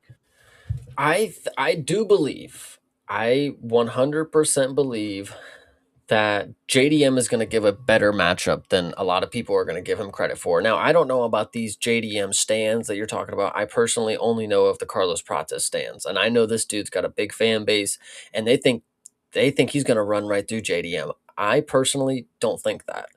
This is a guy, Carlos Prates, who arguably was almost going to beat Ian Gary late in the fight too, not just early, not Fifth just round, on. yeah.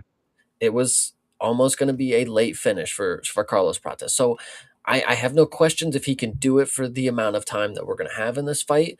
I think him training, down in Brazil, of course, with the fighting nerds, he's got grappling that we haven't seen yet, but the other ones look like they're pretty formidable on when it comes to rolling. I'm going to go ahead and say Prates is good enough.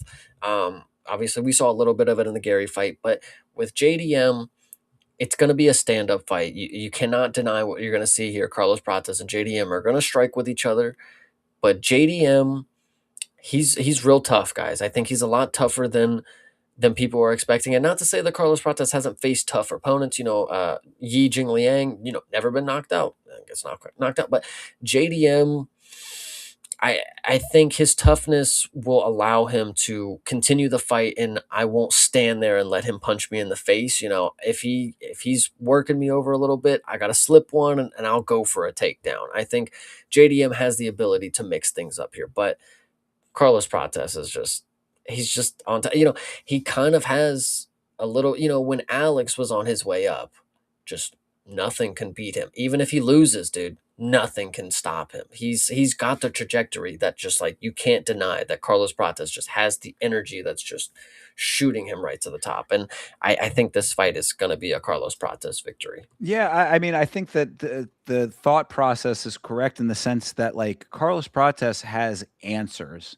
He Mm. has answers for a lot of what comes at him. I mean, like he's a well-rounded fighter in a crafty way that allows for really positional awareness that's very unique to him because of the style that he has. I mean, he's like really what happens when you modify Muay Thai to mixed martial arts effectively, and then you pair it with all of the other trappings of a mixed martial artist. Like all of those elements coalesce into a fighter that is prepared for almost anything that you could throw at him.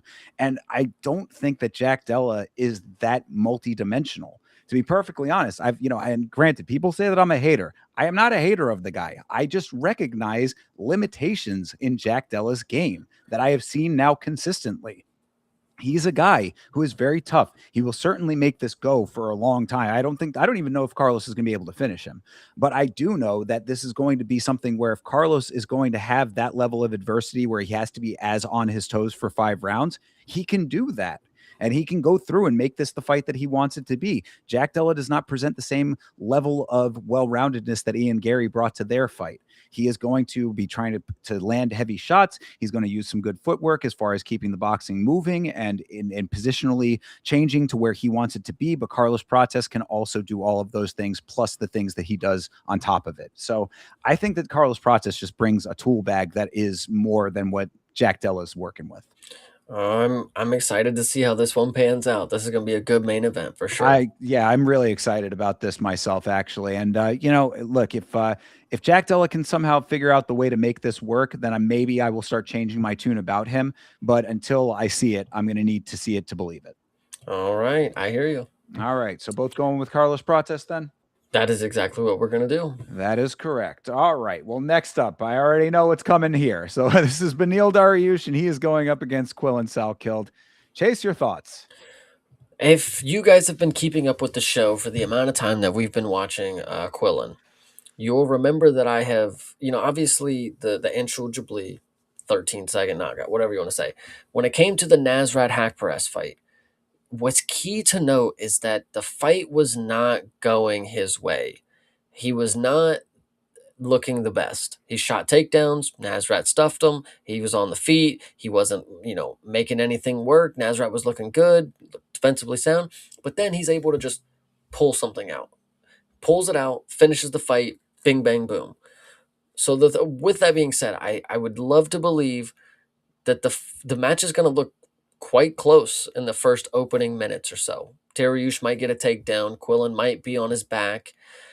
But the thing is great fighters and people who have this ability to just make shit happen. It's not the X factor, really, is what you can call it. Quillen may not be able to win every moment of every fight, but the moment that he is winning, it wins him the fight. And I think he is a very skilled guy. He's not necessarily the fastest. He's not the biggest. He's not the strongest, but he does have something, and he finishes fights whether you want to see it or not. The way that he finishes them is something to behold. He's 2 for 2 on spectacle finishes kind of deal. This is the matchup that people have been saying he needs to have. Dariush, obviously, we've been waiting for him to be on his way out. He just suffered a 12-second knockout to Benoit Saint Denis. Got to take Quillen here. Yeah, I mean, really, you hit the major points here, and I have never been one of these people. I'm surprised I did not hear about Benil Dariush and his gray hair, but I have never been one of those people that like looked at Benil Dariush as like this old man that just needs to be put out to pasture. Again, he's only 36 years old, but he is wearing 36 as far as his fighting goes nowadays. That's really more of what I'm saying. He had been a dude who had had a couple of really good victories that got him into closer to the equation. I mean, a little bit higher up in the rankings, but then he has this inactive streak. A couple of things happened where he had to be pulled out of the fight with on the Makachev card that was supposed to be with Armin Sarukian, etc. All of those things end up kind of pushing him down the road a little bit, kind of can kicking Dariush. Then we see him come back, and what happens to him. It's an unfortunate thing, but I think that all of that kind of signals a guy who, whether or not it's the look or the fighting ability, one way or another, it's coming to the end of the line. I think that Dariush is just becoming he is coming to the end of his effectiveness is really where I've gotten with him. And Quillen Salkild is on the exact opposite trajectory. I mean, this is again line go up, line go down situation. This is the exact right time for Quillen Salkild to be in this position. This is the fight that he needs to win to make sure, like, to make people really like fully know that, because all of what he's done up until this point is definitely impressive, but you can pick out those things. Oh, Nasrat Haqparast, he's not that great. I mean, we know that he's better than that, but people will say that, yeah, you can do that against Nasrat Haqparast, but show me that against this guy. Dariush is like, a lot of people don't even consider him to be that, but you have to do that to get to the next guy. So this is the time that Quillen Salkild really can shine. He's doing it in front of the home crowd. He's got the juice right now. The sauce is all on his side. I mean, I think, I'm not one to pick off of aura ever, but if there is a guy who does have aura currently, it is certainly him. For all of those reasons, I too will be taking Quillen Salkild. Gotcha. Yep, no doubt. All right. I mean, anything not track there? No, you're good. I love it. I'm listening. All right. Good deal. All right, next up then, my dude Tim Elliott is going up against Steve Erceg. When I tell you that I love this matchup, man, this warms my heart, because Tim Elliott is a dude who everybody wants to count out, and I guarantee you that if he comes into this fight with that big old mountain beard, everybody's going to be like, "Look at this fucking bum! Oh my god, this is some guy who, he beat some Japanese dude. What am I supposed to take away from that? Especially we're talking the Australians in the crowd. Oh, this guy is nothing. This Tim Elliott guy, and then Mr. Tim Elliott." It's going to come out and pull off some wonky shit that everyone's going to be like, man, I didn't see that coming, because who could have seen that coming? Well, who didn't see that coming? Steve fucking Erceg didn't see that coming. Anyway, might have tipped my hand, but Chase, your thoughts. I think I would like to believe that Tim Elliott's going to win this fight as well. But what I will say, and this is where it's going to get interesting, this is flyweights. There's a very small differential in the skill. Everybody has the skills. It's just how they utilize them. A lot of small moments will steal them. Look at Royval and Tyrus, that one takedown in the end that gave Royval the fifth round. There's a lot of, Steve Erceg and Pantoja, split decision. These are things that you just have to keep in mind when it comes to these guys, and Steve Erceg is the potential that we get a split decision in Australia and we see Steve Erceg walk away with a W. I think I hate to say it, because I don't think he's going to put on the performance that I believe is winning, but I think he will go ahead and walk away with a decision win from the judges, and I think it will even be a split decision win. Yeah, and that we talked about this on weeks past, where it's like, regardless of what actually happens in the fight, we have to look at it from the perspective of what's going to happen with the actual outcome. And I think that, Chase, you do such a good job of thinking about it in those terms, because this is that kind of fight written all over it, especially with what I was saying about Tim Elliott, for sure. Now, that being said, one thing that I will note here, and I could be completely off base, but in Steve Erceg's last fight, he seemed like the defeatedness was kind of getting to him a little bit, if I'm not mistaken. This is a guy who got shot. We've talked about Steve Erceg and his trajectory. He is a unique case in this sport, with how his history coming into the organization, getting shot up very quickly, all of those things. Like it was almost too much too soon for Steve Erceg, by no fault of his own. I think that where he has gotten to now, especially after the losses have started to creep up, after we have sort of found that he is more of a normal guy than what the ranking would lead you to believe after the loss to Pantoja, like I think that this whole paradigm might be getting to him a little bit. Tim Elliott, on the other hand, is just a worker, dude. I mean, like he is a funky style guy who's going to go in there and do that regardless of where he is and who he is fighting.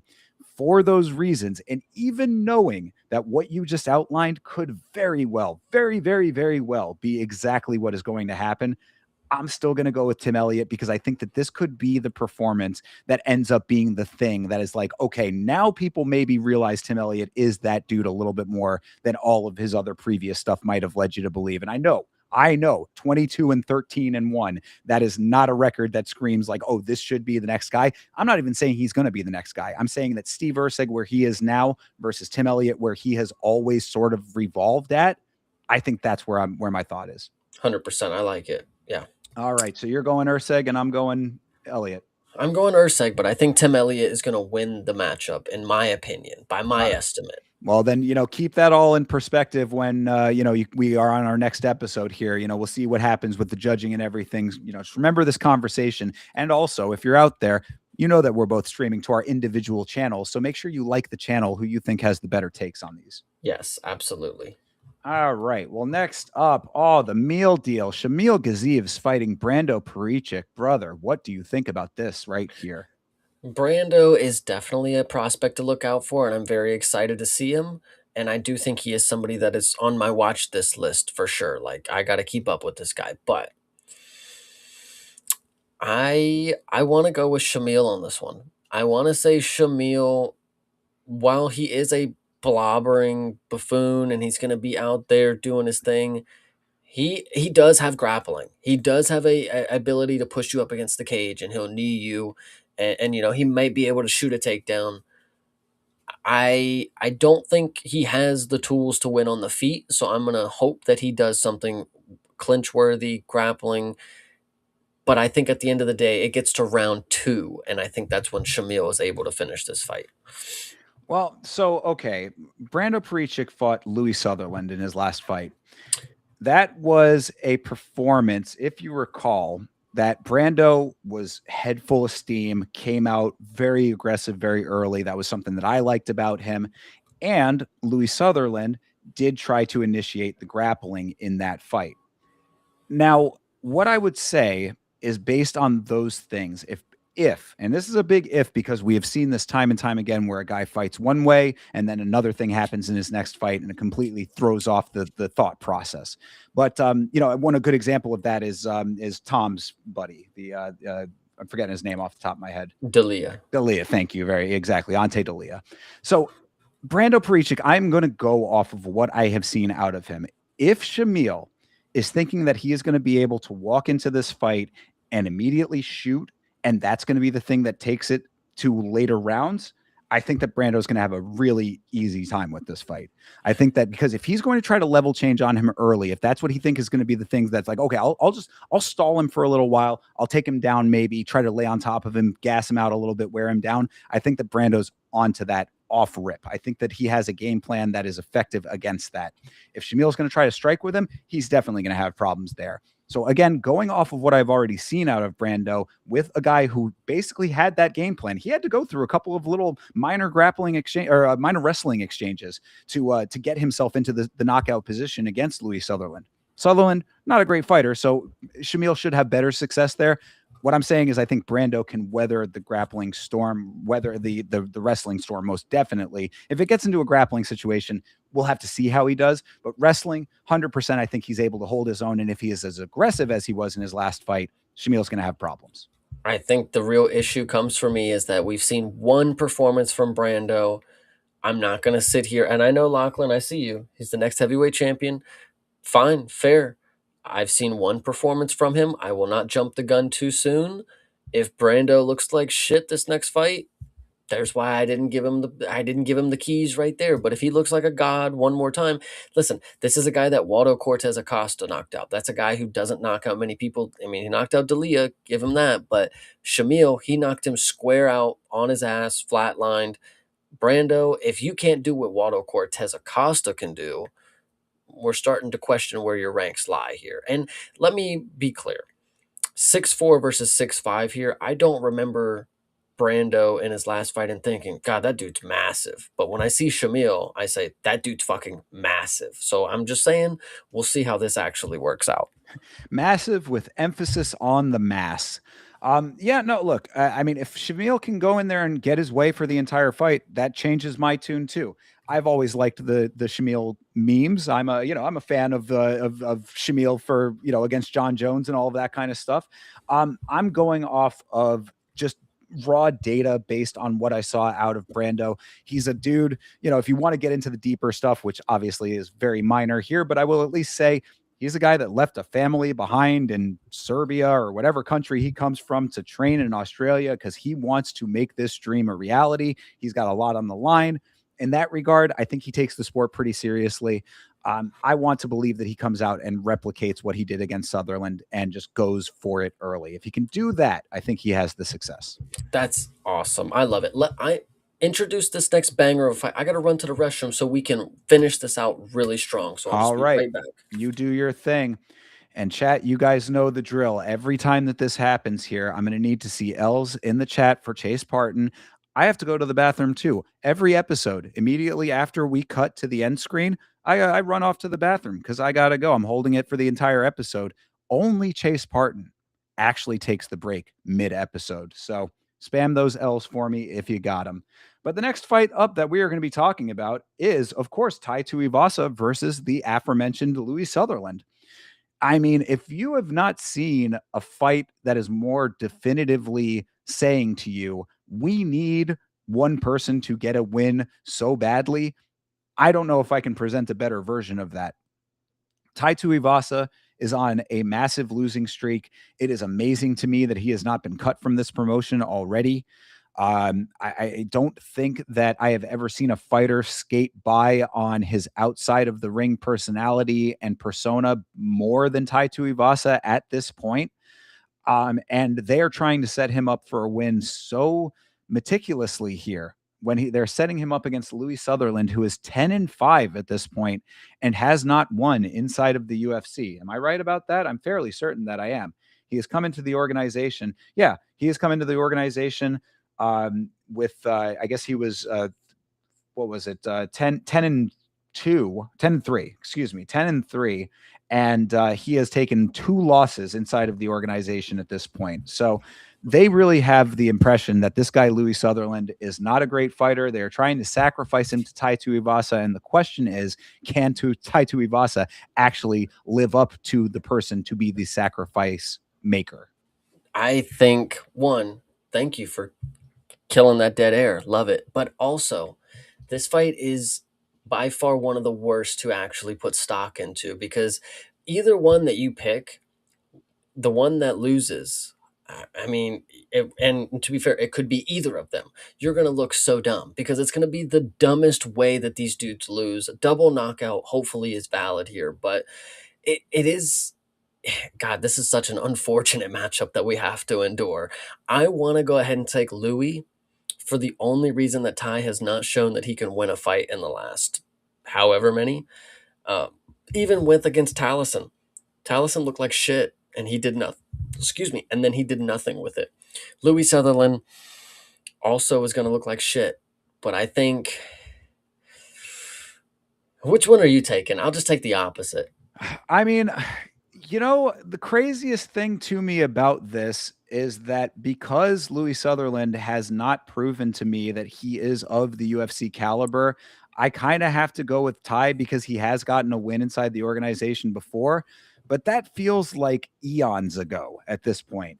Now, what I said while you were gone, Chase, is that this is about as clear of a setup fight as they could ever make. I mean, this is a guy on a 2-fight losing streak who has not won inside the UFC, going up against a guy who they want to win so badly to keep him around just because he is a fan favorite. So I got to believe that the matchmaking lends itself to them getting their way with that. I'm hoping, in my thought process at least, that that is correct. If Ty loses this fight, there is nothing. I mean, there's already nothing for him. I mean, I think that we now have come to that conclusion regardless. This is a dude who drinks beer out of a shoe. He's fun to be around when he's outside of the cage. Yes, we get these things. Inside of the cage, you have to win your fights. He does not do that. End of story. I think that they are trying so hard to make this happen. It could backfire on them, but if it's going to backfire on them, then it has to be here, or it's then. I mean, there's just what could they do besides this? There's nothing else. So I think that this is like their version of a make or break. You know what I mean? Like if we because we want this guy, we know that he's a fan favorite. He walks out the Barbie girl. People love him. We want it so bad. So I gotta believe that there's something left, some kernel of a win left in him. And he also has to know. I mean, Tai Tuivasa at this point has to know that this is the end of the line. I mean, there's no way. There's no way they keep him after this if he loses. But I did say that about the last fight. But also with that notice, if Tai Tuivasa knows this is the last one that he's got to win, why wouldn't he just go out with it like this is the last one? This is the last hoorah. Foot out the door kind of deal. I mean, win or lose, I'm gonna go out here Oh no, because they'll and ride keep off him. in the sunset. Because they'll keep him if he wins. Yeah, true. That's what I I'm guess. saying. Yeah, so this is make or break for you staying in the organization if you actually want that. Which who knows? I mean, That's my thing. Is like who knows if Ty even wants that still? He could right. be fulfilling the end of his contract and retire. Like It's yeah. I mean, he's got his successful marijuana business apparently. So I mean, he's doing other things at this point. He actually is a person who, when Dana White says this is not a job, it's an opportunity, he actually took advantage of that. So shout out to him. I'm not a hater of Tai Tuivasa in the slightest. I agree with all of those things. The perception of him. I think he's a fun guy. Can he win a fight? That's going to be the big question here. They're trying so hard to make it happen. For that reason, I'm giving you one last shot to Tai Tuivasa. This is your last shot. And if this does not work out, brother, good luck in your future endeavors, because I don't even know if I'm talking about his fights after this if he loses this fight. facts. And so I'm gonna take Louis, and this is the pick that I originally wanted to take, even though I hate picking either one of these because they're gonna make me look dumb. But either way, I'll take Louis Sutherland on this one. Okay. All right. May the may the best man win is what I wanted to say. Who knows if that's Mm, actually going to be the case. yeah, true. All right. Well, let's move on to the prelims here. Cam Rouston is back. I know people like Cam Rouston, right? The kangaroo. Is that correct on that? What was his? The giraffe? He had some funny animal name, if I'm not mistaken. Battle Giraffe. Battle Giraffe. Thank you very much. There you go. Cam the Battle Giraffe. He's fighting Robert Brychik. Okay. What are your thoughts, Jace? Uh, he does have a TKO win over Brad Tavares, though. Interesting. Why Yes, do I not remember this? yeah, Hmm. that was that was late last year. Yeah, I remember that. Lost to Ehor.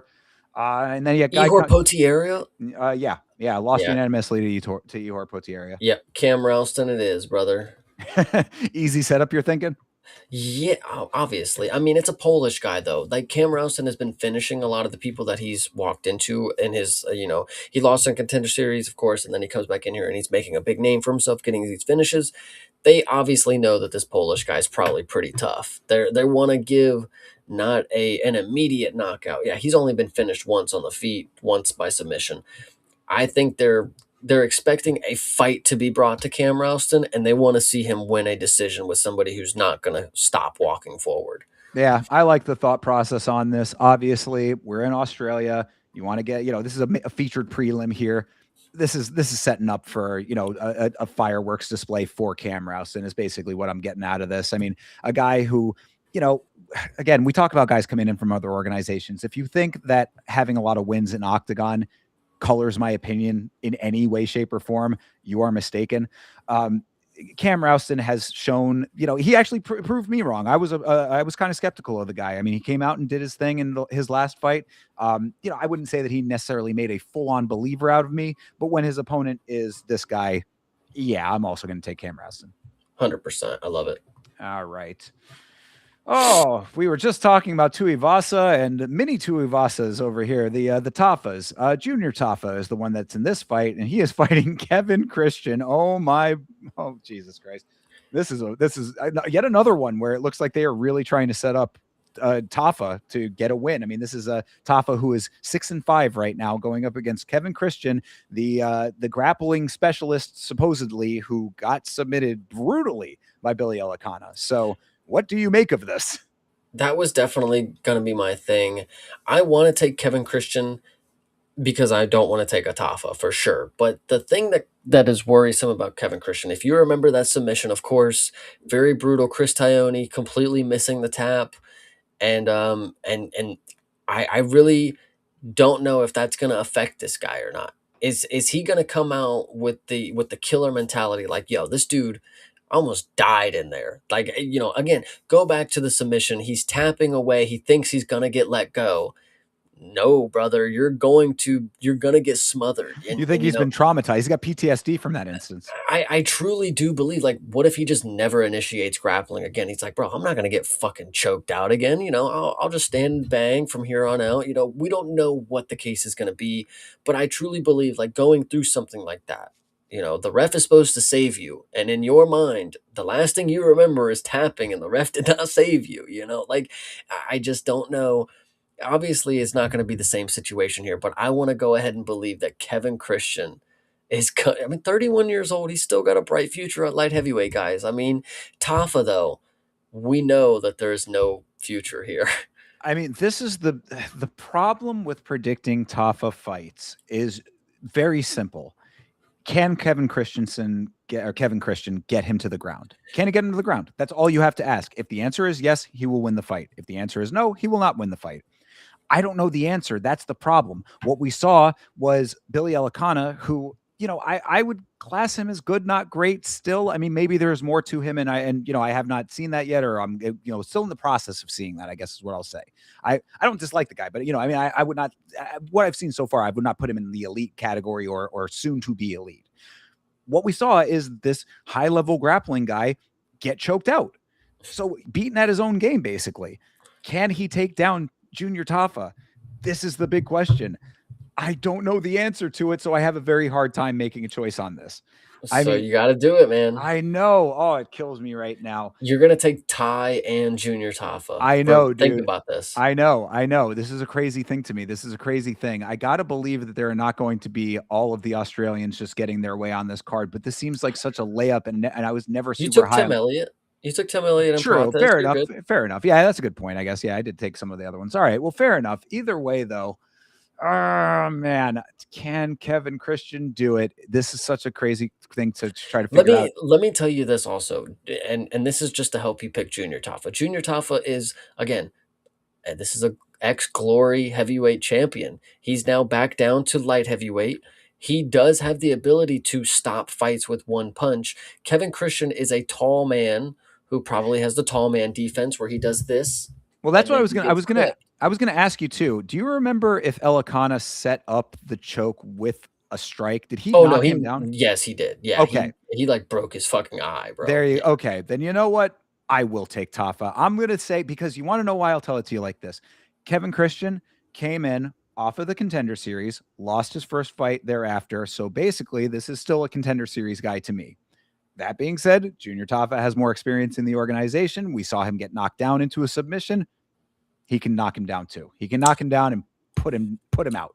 The thing about it, though, and if you go back to the fight with Billy Elicana, it took a while for Billy Elicana to set that strike up. They were just standing in front of each other doing nothing Well, for that about certainly 2 plays rounds. that And plays to Tafa then. and no, he can do that, but after it gets out of round 1, he has no reason to believe that there's anything else going to happen here.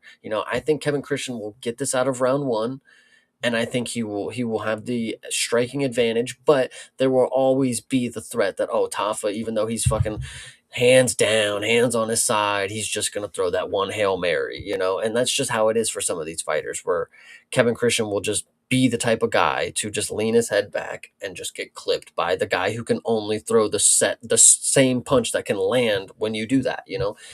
I I don't hate to pick on Tafa, but Oh, I I do. mean, I can't stand it. I hate this fight. To be perfectly honest, I don't like this fight in the slightest. Again, it's too much of a what if.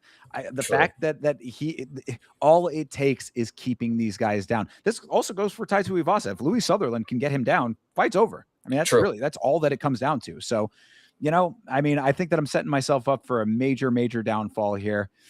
but I'm gonna stick with it. I'm already Taking locked in. Tafa. I'm taking Tafa. All right. This is gonna be another very heartbreaking card for me. I can feel it already. But all right, either way, we're locked in. We're moving on. Jacob Malkoun, the Iron Hip himself, is going up against Gerald Mearshart. I mean, they really are just trying to like throw the most unlikely people to get wins up against each other at this point, is what it seems like on Fun this card specifically. Funny enough, I actually don't think this is. Listen, Jacob Malkoun, let me just state the facts. He's got very fast hands, good boxer, good takedown defense. I'll give him that. Gerald Mearshart, been around, been here or not. Will he be knocked out or will he not? Is really the question. You know, his chin is very questionable, but if he doesn't get knocked out, it's going to be a long fight for Malkoun because Jeremy Mearshart he's sticky. You know, he's a very hard guy to get off you once he gets going and he's able to weather the first storm kind of deal. The thing that is interesting, and I don't know if this is going to change your opinion or not. This is going to change a lot of people's opinion on betting on this fight. Did you know that Jacob Malkoun is a minus 1,200 favorite here? Jeez Louise, I did not know that. But I mean, really, honestly, to me, it tracks. And I'll tell you why. What you just described about Gerald Mearshart, I I am the president of the Gerald Mearshart fan club, or was. And the problem is that what you described from him is in the past. We've not seen that guy in quite some time. His last performance was abysmally bad. And I mean, all of those things that you just described out of him, his stickiness, his tenacity, all those things, the will to continue the grappling even after the point of exhaustion, those kinds of elements just don't seem to be there anymore. It's honestly surprising that they're still keeping him around. 38 is not 40, but it's still old enough to be past any semblance of who you once were.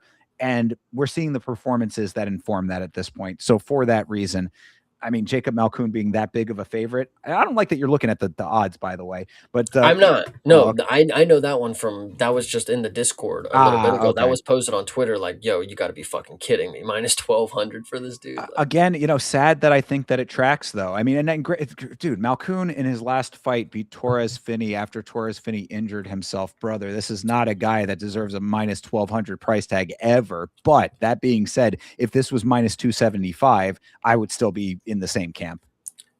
people forget, you guys want to talk about Mearshart's chin, whatever.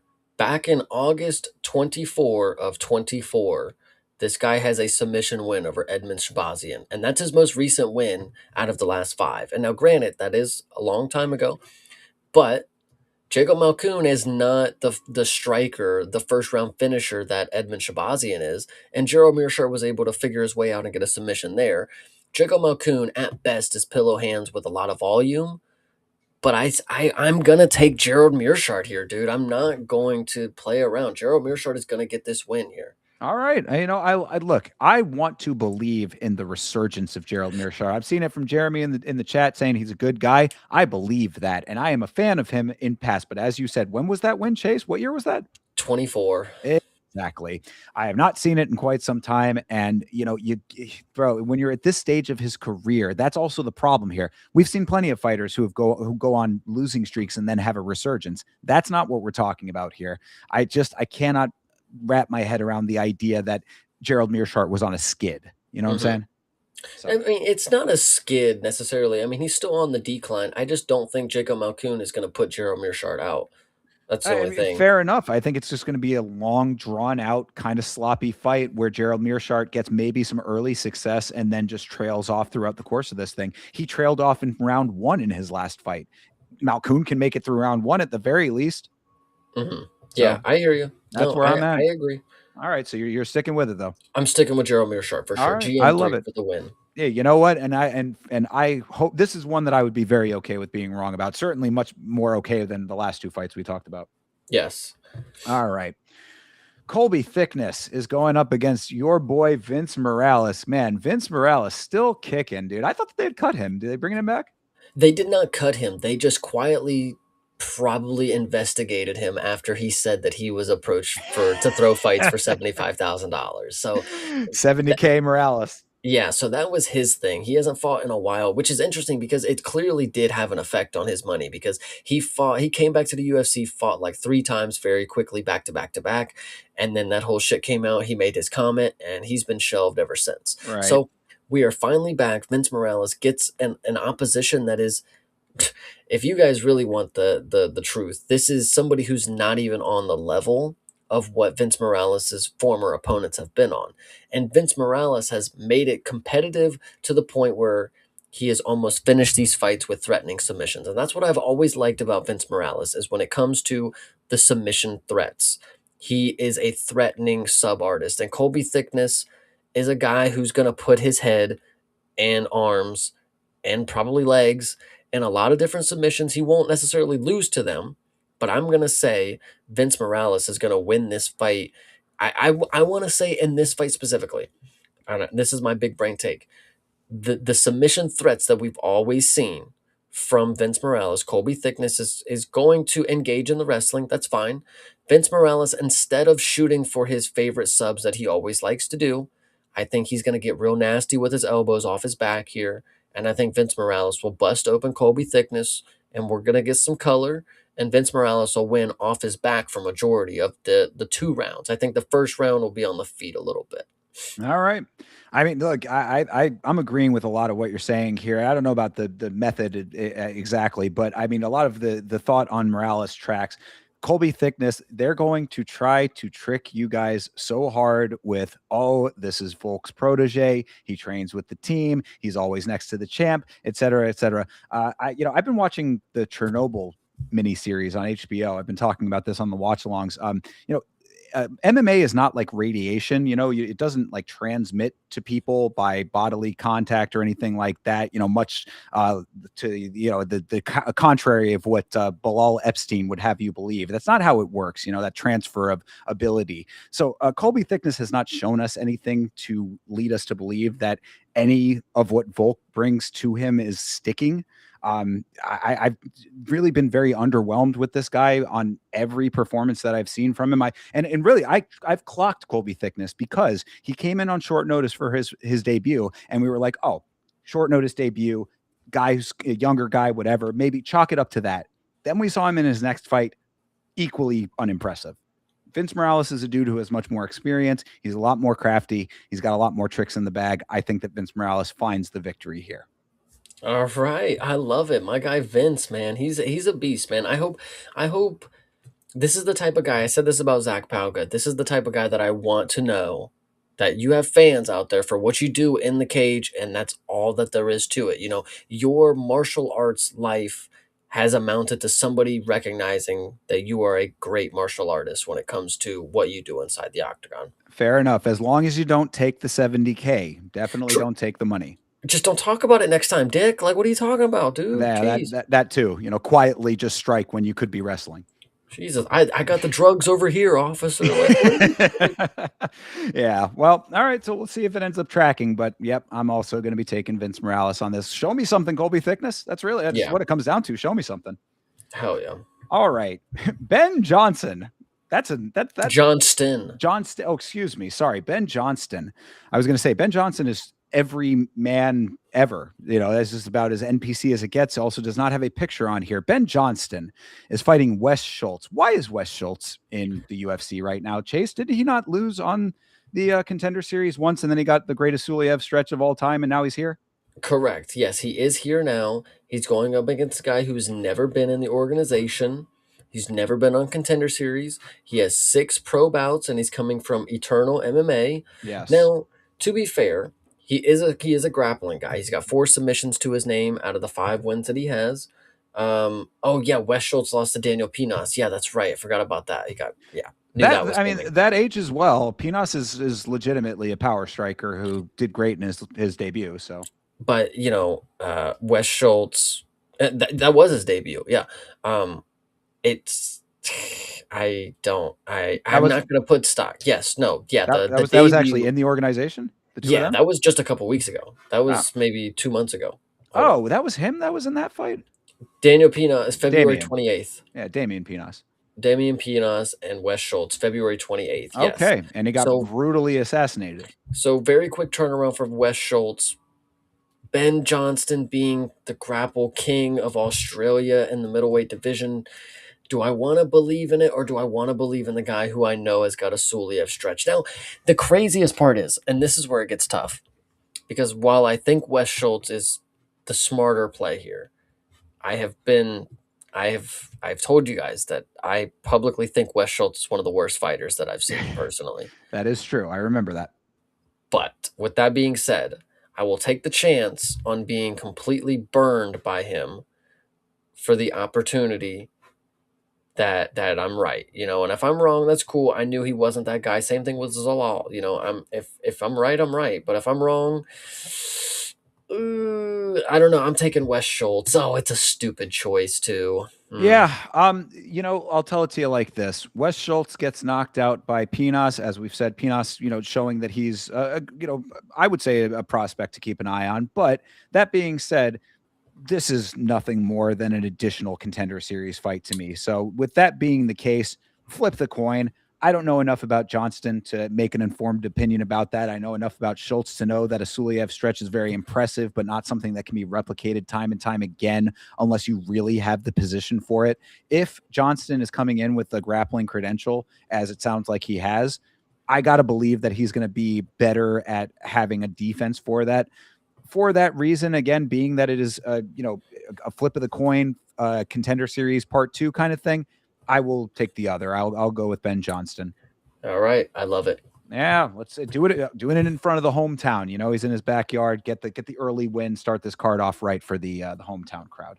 Oh, even though there are other Australians on it, so keep the energy going. Perhaps. Next up is Jonathan McAuliffe versus Temba Garimbo. This could be another one that could keep the energy going. What are you thinking here? This one is easy for me. I know you didn't believe in him at first, I believe is how that went. Jonathan McAuliffe is one of these guys that he's just got something to him, guys. And I think you're going to see it here as well. Timbo Garimbo is a very basic skill set, very easy fighter to bully around in that cage, I would say. Jonathan McAuliffe he's got size, he's got imposing physicalities to him. I think he'll just be able to just walk through Timbo Garimbo. Timbo Garimbo has nothing to offer back, unfortunately, is what I would say. And he's a scammer. Well, I did an entire video about why people hate Temba Garimbo. So if you want to know more about his outside of the cage activities, go ahead and watch that.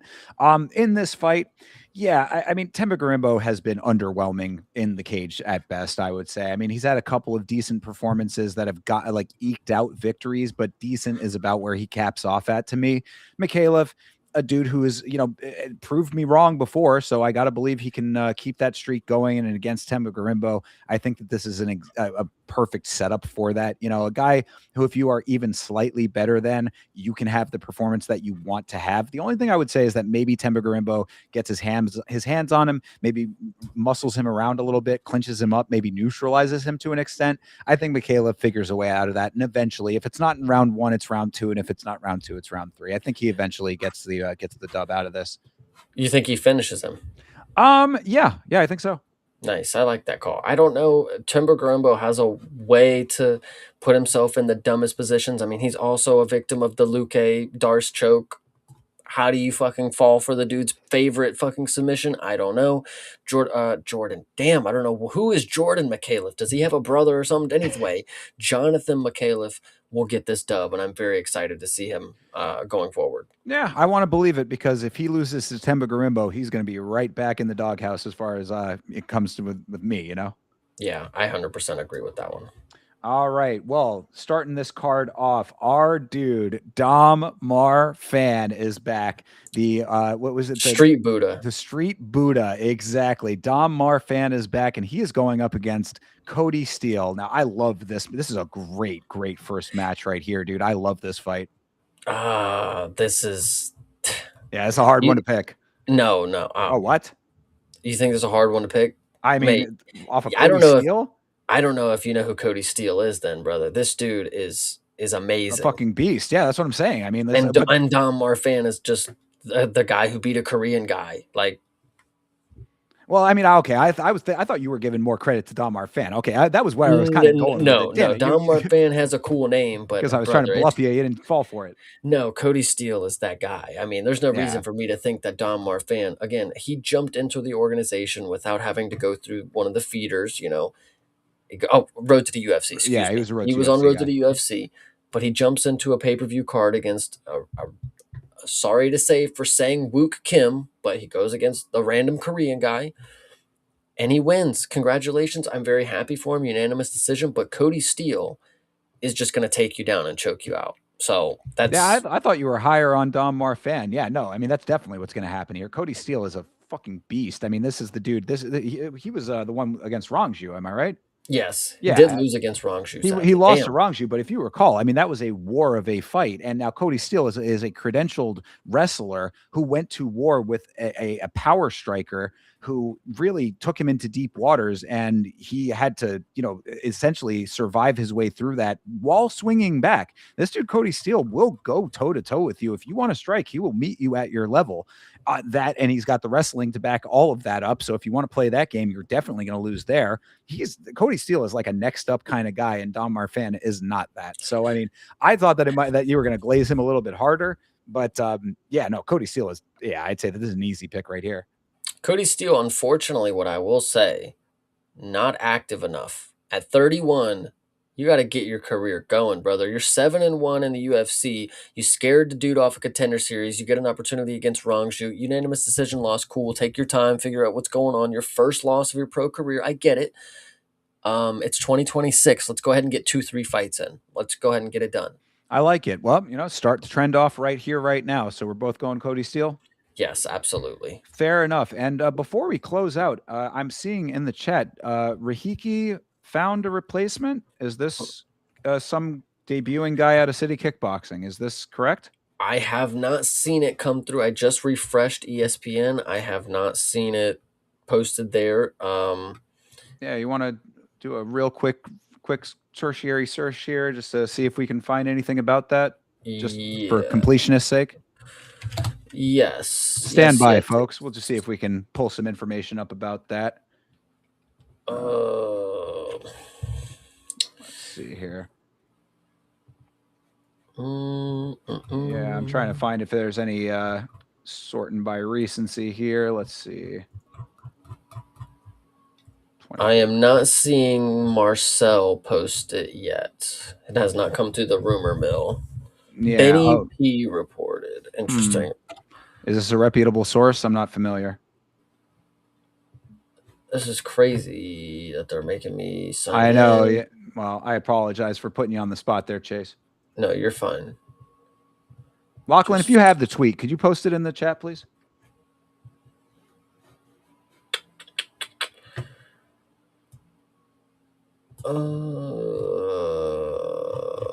Yeah.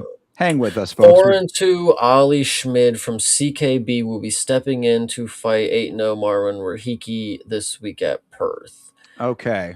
So I what's the mean, guy's name?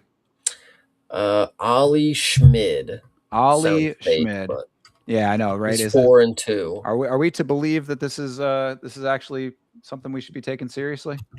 Ollie Schmid. Hmm.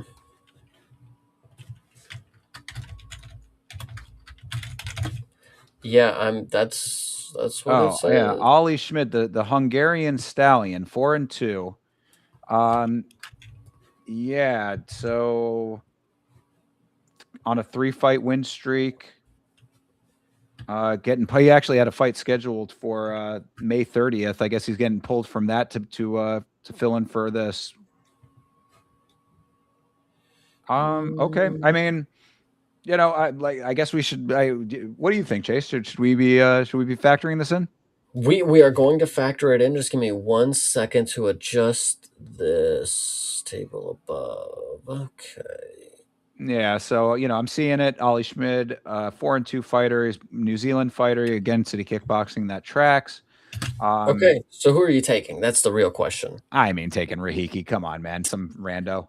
Yeah, true. I would definitely be taking Rahiki on this one. And even if it somehow ends up being a fraud check, guys, it's just a short notice fill, and you can't really do too much about it. Yeah, You I know, mean, they're really just scrambling to try to get Rahiki on the card to, have him get a win in his hometown. I mean, this is a guy who's certainly on the come up. I'm a big fan of Rahiki. I think there are big things in his future, and a little squash match for him. It just boosts him a little bit. So sorry that Ollie Schmidt has to be the sacrificial lamb on this one, but yeah, that's exactly what this is. 100%, I agree. All right. So then there you have it, people. Breaking news. We have a Rahiki fight, and we have now covered that as well.